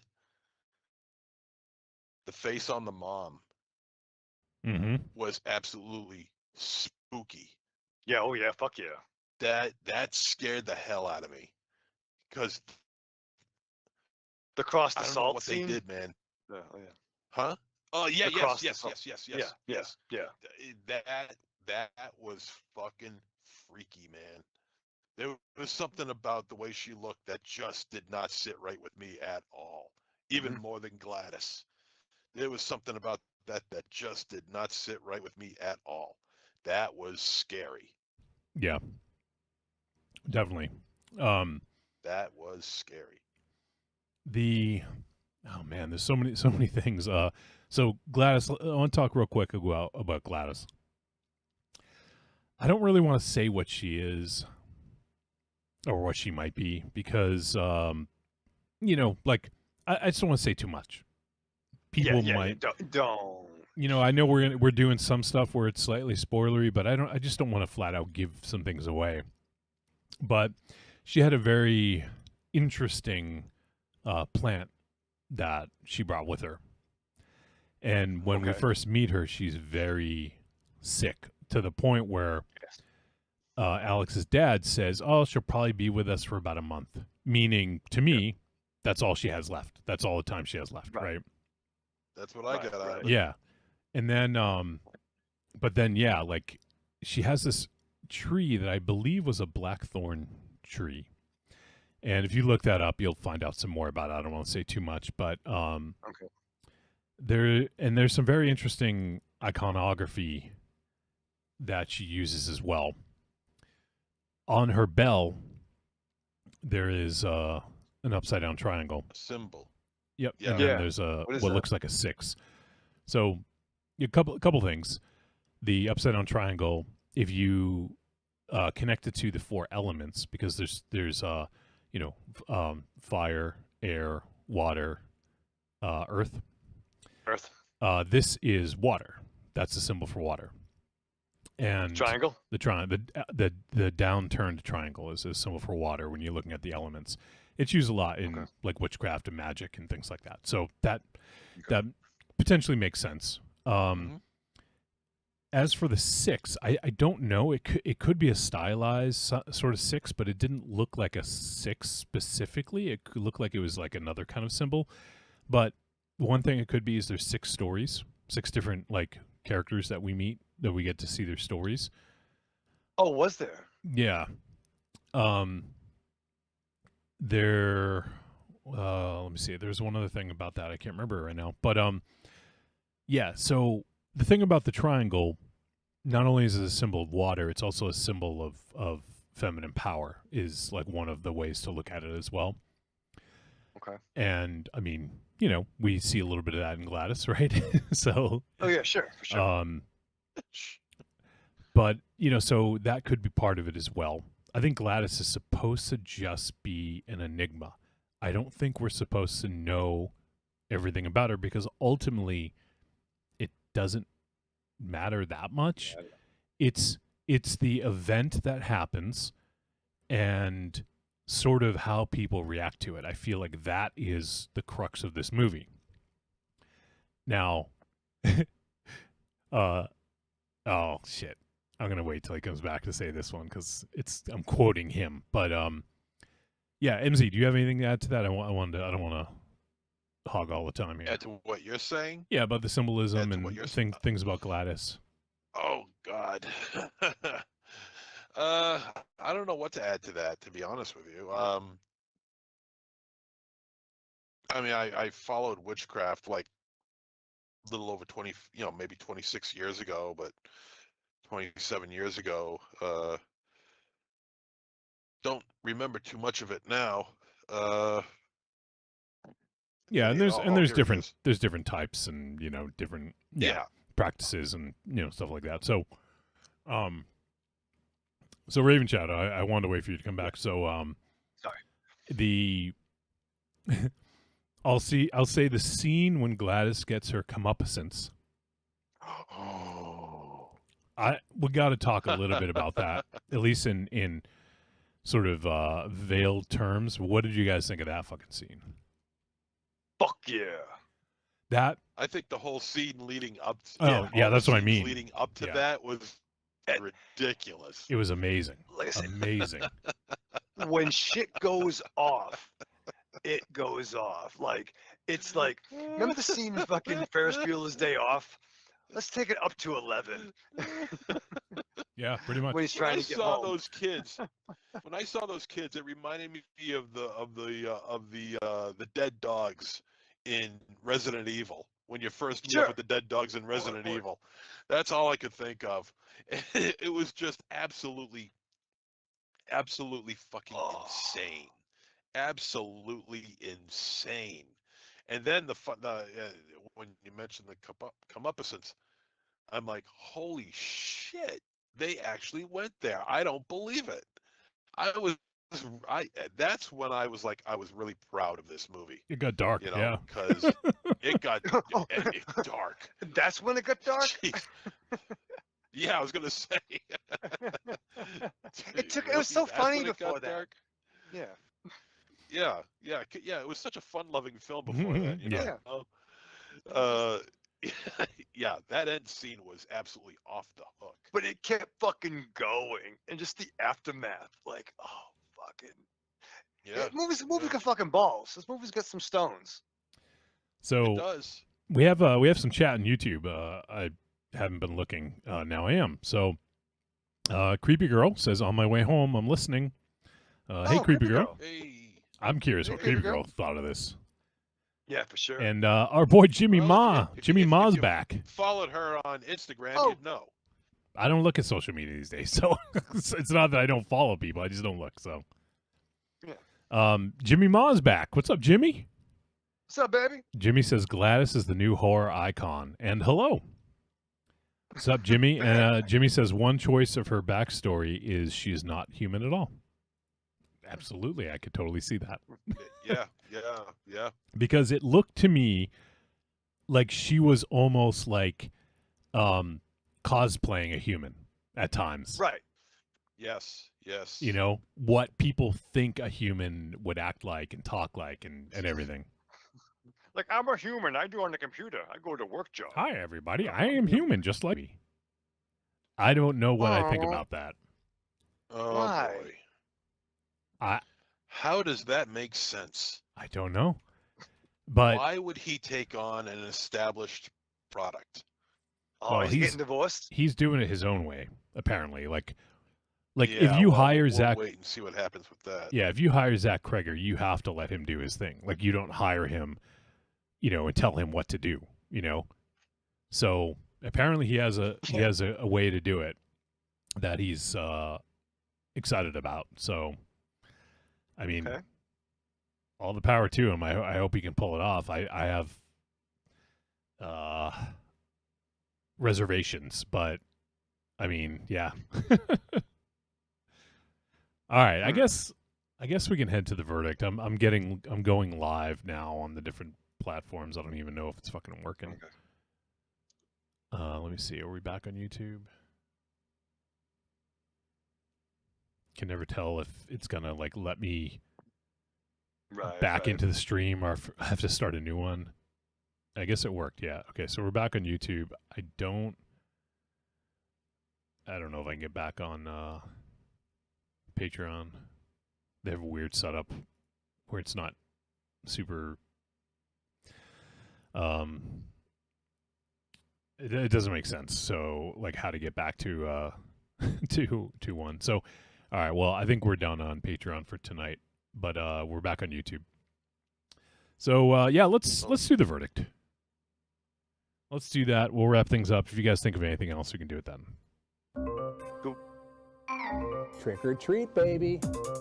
I wonder if people would say you're a trick or a treat. Trick or treat, motherfucker. All right, verdict time. We're going to let you know whether Weapons was a trick or a treat. And any final thoughts? Start with MZ. I didn't know what to expect when I saw this movie. I just know it was gaining a lot of buzz, and the buzz is good. This is really good.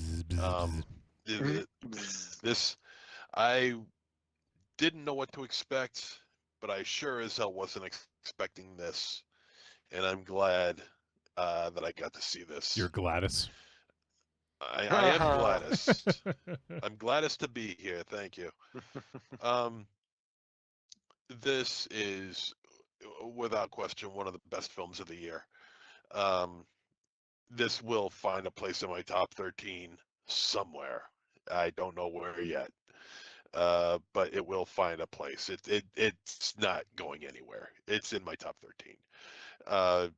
The acting, the storytelling, the originality of the story. Jesus Christ. I mean, it's so difficult to come across with anything original nowadays. This is original. Make no bones about it. This is original, and it's exciting. It keeps the movie going at a rapid pace because it's in chapters, and you get to learn about each character through the chapters. So you're constantly invested in this film. The score is fantastic. The gore is great. The pacing is fantastic. The scares are good and deliberately well paced. I don't have any complaints about this film whatsoever. Josh Brolin was fantastic, and yes, even Long,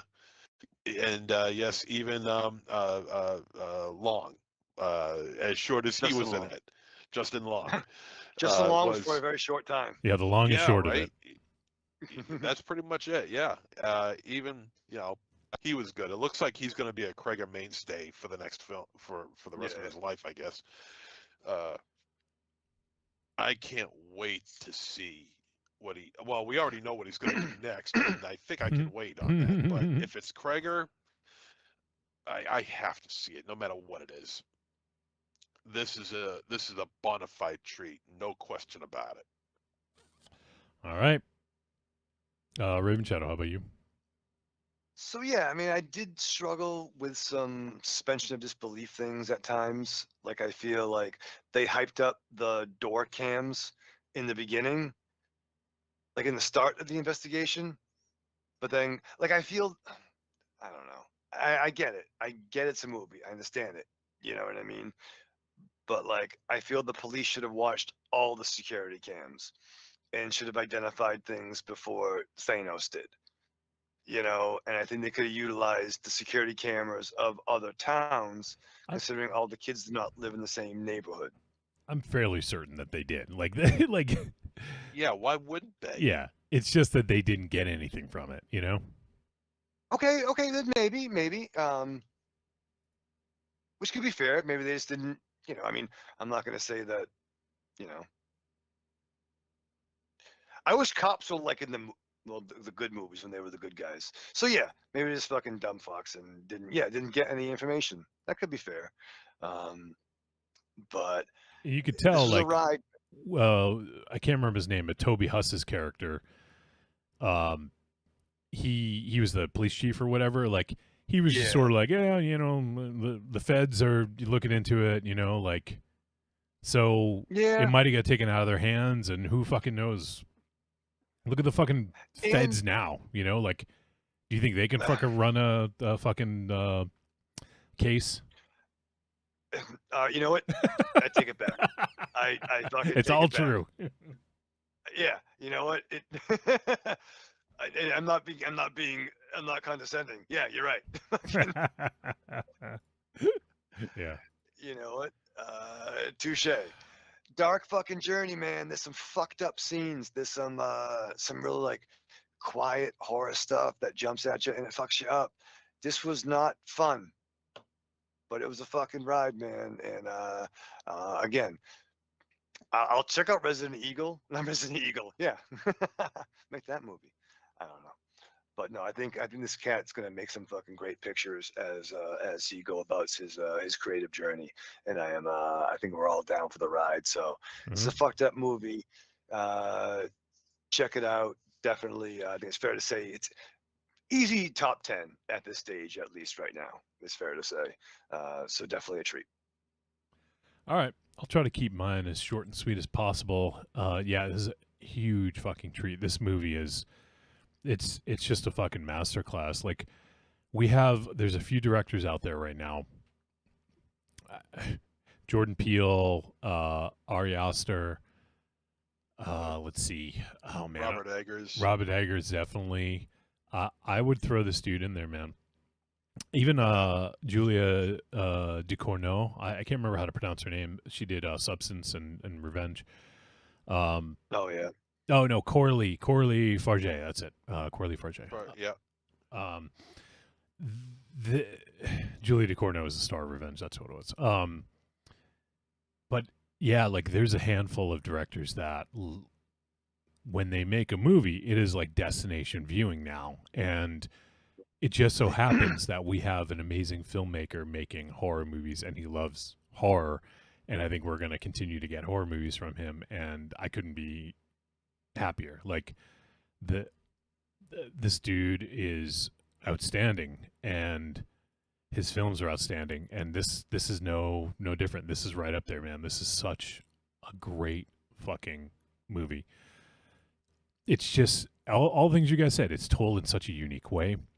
We get some really great perspectives, some really great story elements. It's just really well done. And yeah, if you haven't seen this, you got to check it out. It's available on premium VOD, but this one will be I forget what company put this worth out. Your dime. Yeah, this will probably be streaming eventually. I just don't know when or what platform. I'm trying to see if I can find out what company put it out. Yeah, I don't know offhand. So yeah, but definitely check out Weapons. It's fucking amazing.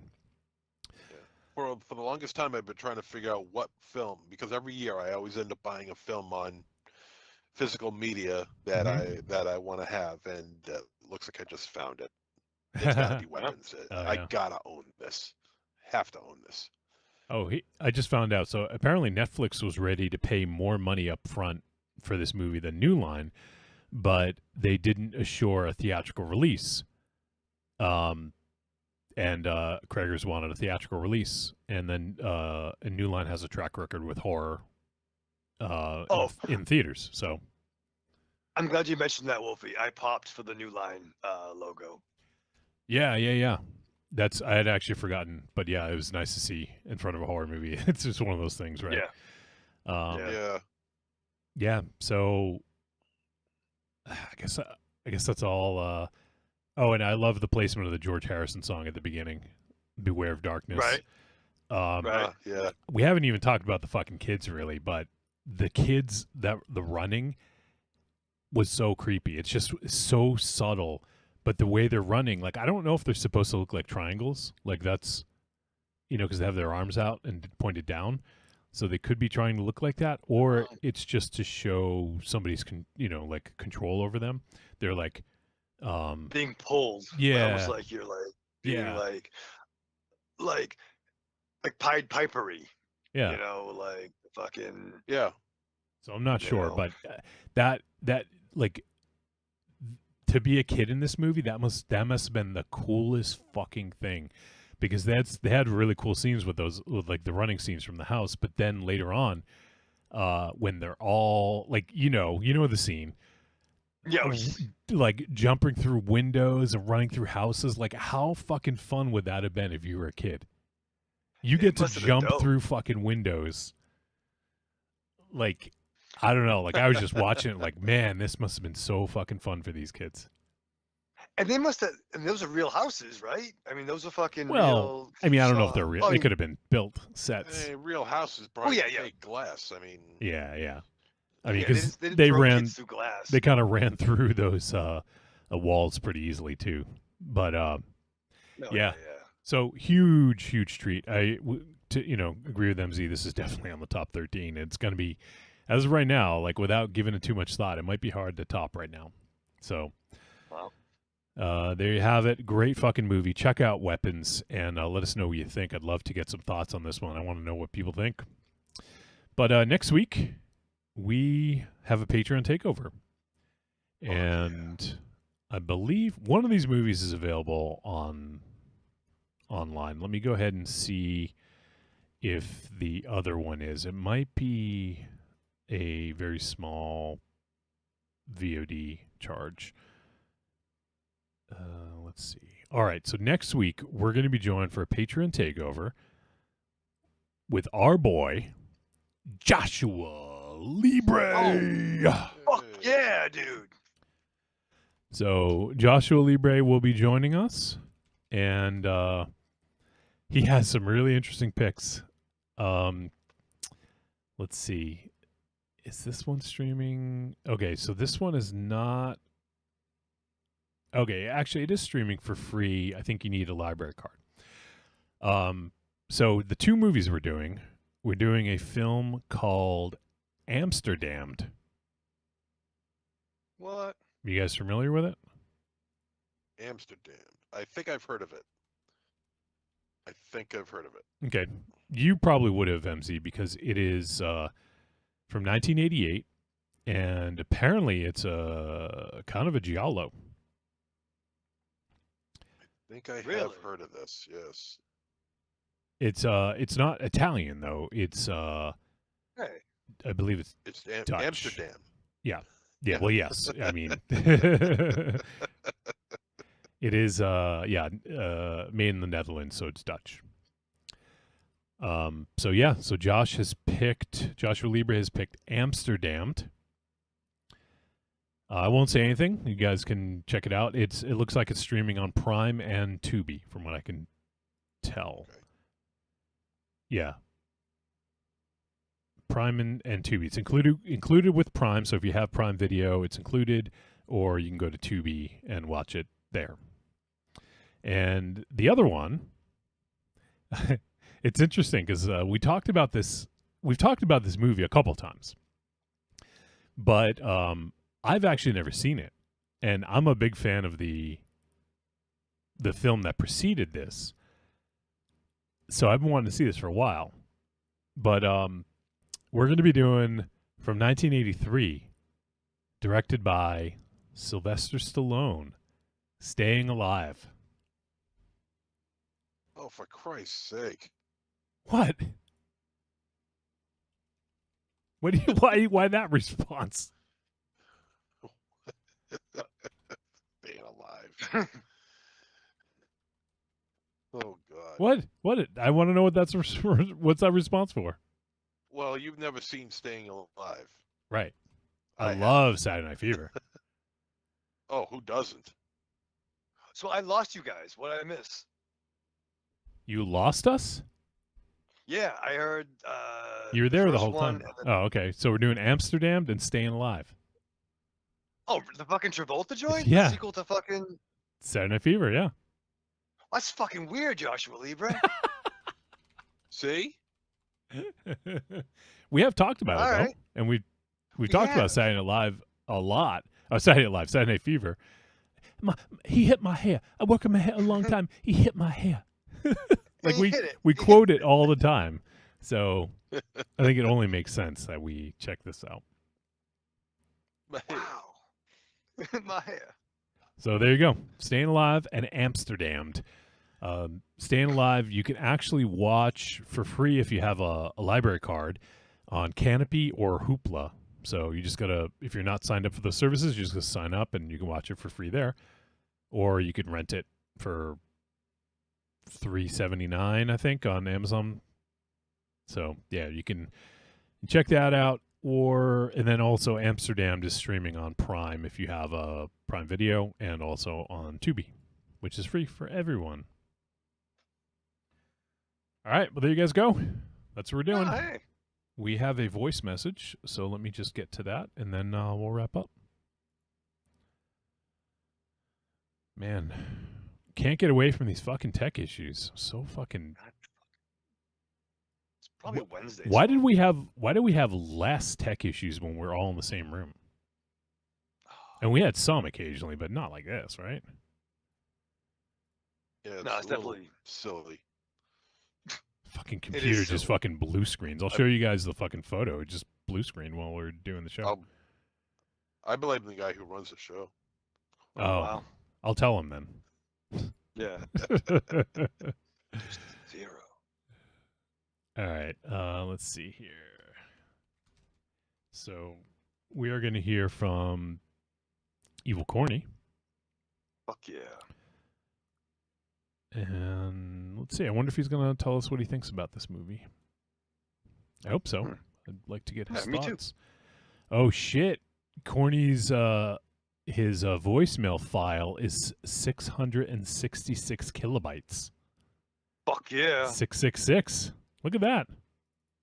Wonder if he planned it. Is this an evil message because he's evil corny? Well, yeah. Shit. It. All It's right. not called polite corny. That is true. All right, let's hear from Polite Corny and see what he has to say about this movie. Hey guys, I meant to call last week to give Together a tepid treat. I saw that movie in theaters and just thought it was okay. Some of the effect shots I thought were neat, but I just didn't care. It was a lot going on with that story, and a lot of it, it seemed like it was just too much going on in that story. But like I said, I'm giving that a tepid treat. This week's film, Weapons, I'm going to give a treat to. I loved this film. I was kind of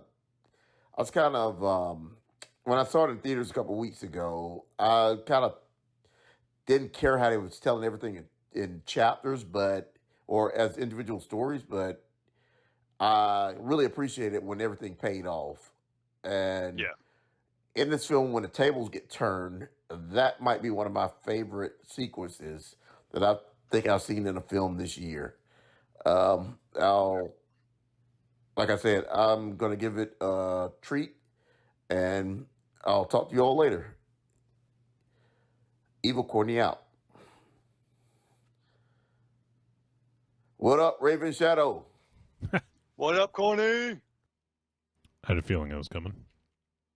Yeah, we were waiting for it. All right, Corny. Well, appreciate the voice message and enjoyed hearing your thoughts on Together as well as Weapons. And glad you dug it and glad the movie all came together. It was all wrapped up in a nice little bow for you at the end. Hoop a hoop and a swoop. Hoop hoop and a swoop. All right. Anything else? You guys have anything else? Not really. Nope. That's it. That's it. Show's over. Show's over, said the lady. Show's over. All right. Yeah, I think that's going to do it. So let's say goodbye, starting with MZ. Arrivederci, douchebags. Raven Shadow. Live fast, love hard, and enjoy the guilt. All right, that is going to do it. We appreciate you guys tuning in for episode 686. And next week, as I stated, we'll be joined for a Patreon takeover with Joshua Libre. He has picked the films Amsterdam and Staying Alive. So looking forward to those and looking forward to chatting with Joshua Libre. Always a good time. Great dude. Can't wait. I miss that kid so much. Yeah. All right, everyone. So that's going to do it. If you guys check out Weapons and want to leave us your thoughts, send them to podcast@trickortreatradio.com. I'd love to hear some more thoughts, see what people think. I want to hear the divisive ones. What, people didn't like this movie? What? You fucking crazy? I don't know. Jimmy Ma, glad you're back. Thanks for the stream. Someone is doing witchcraft on you. That's right. All right, guys. We'll see you next week.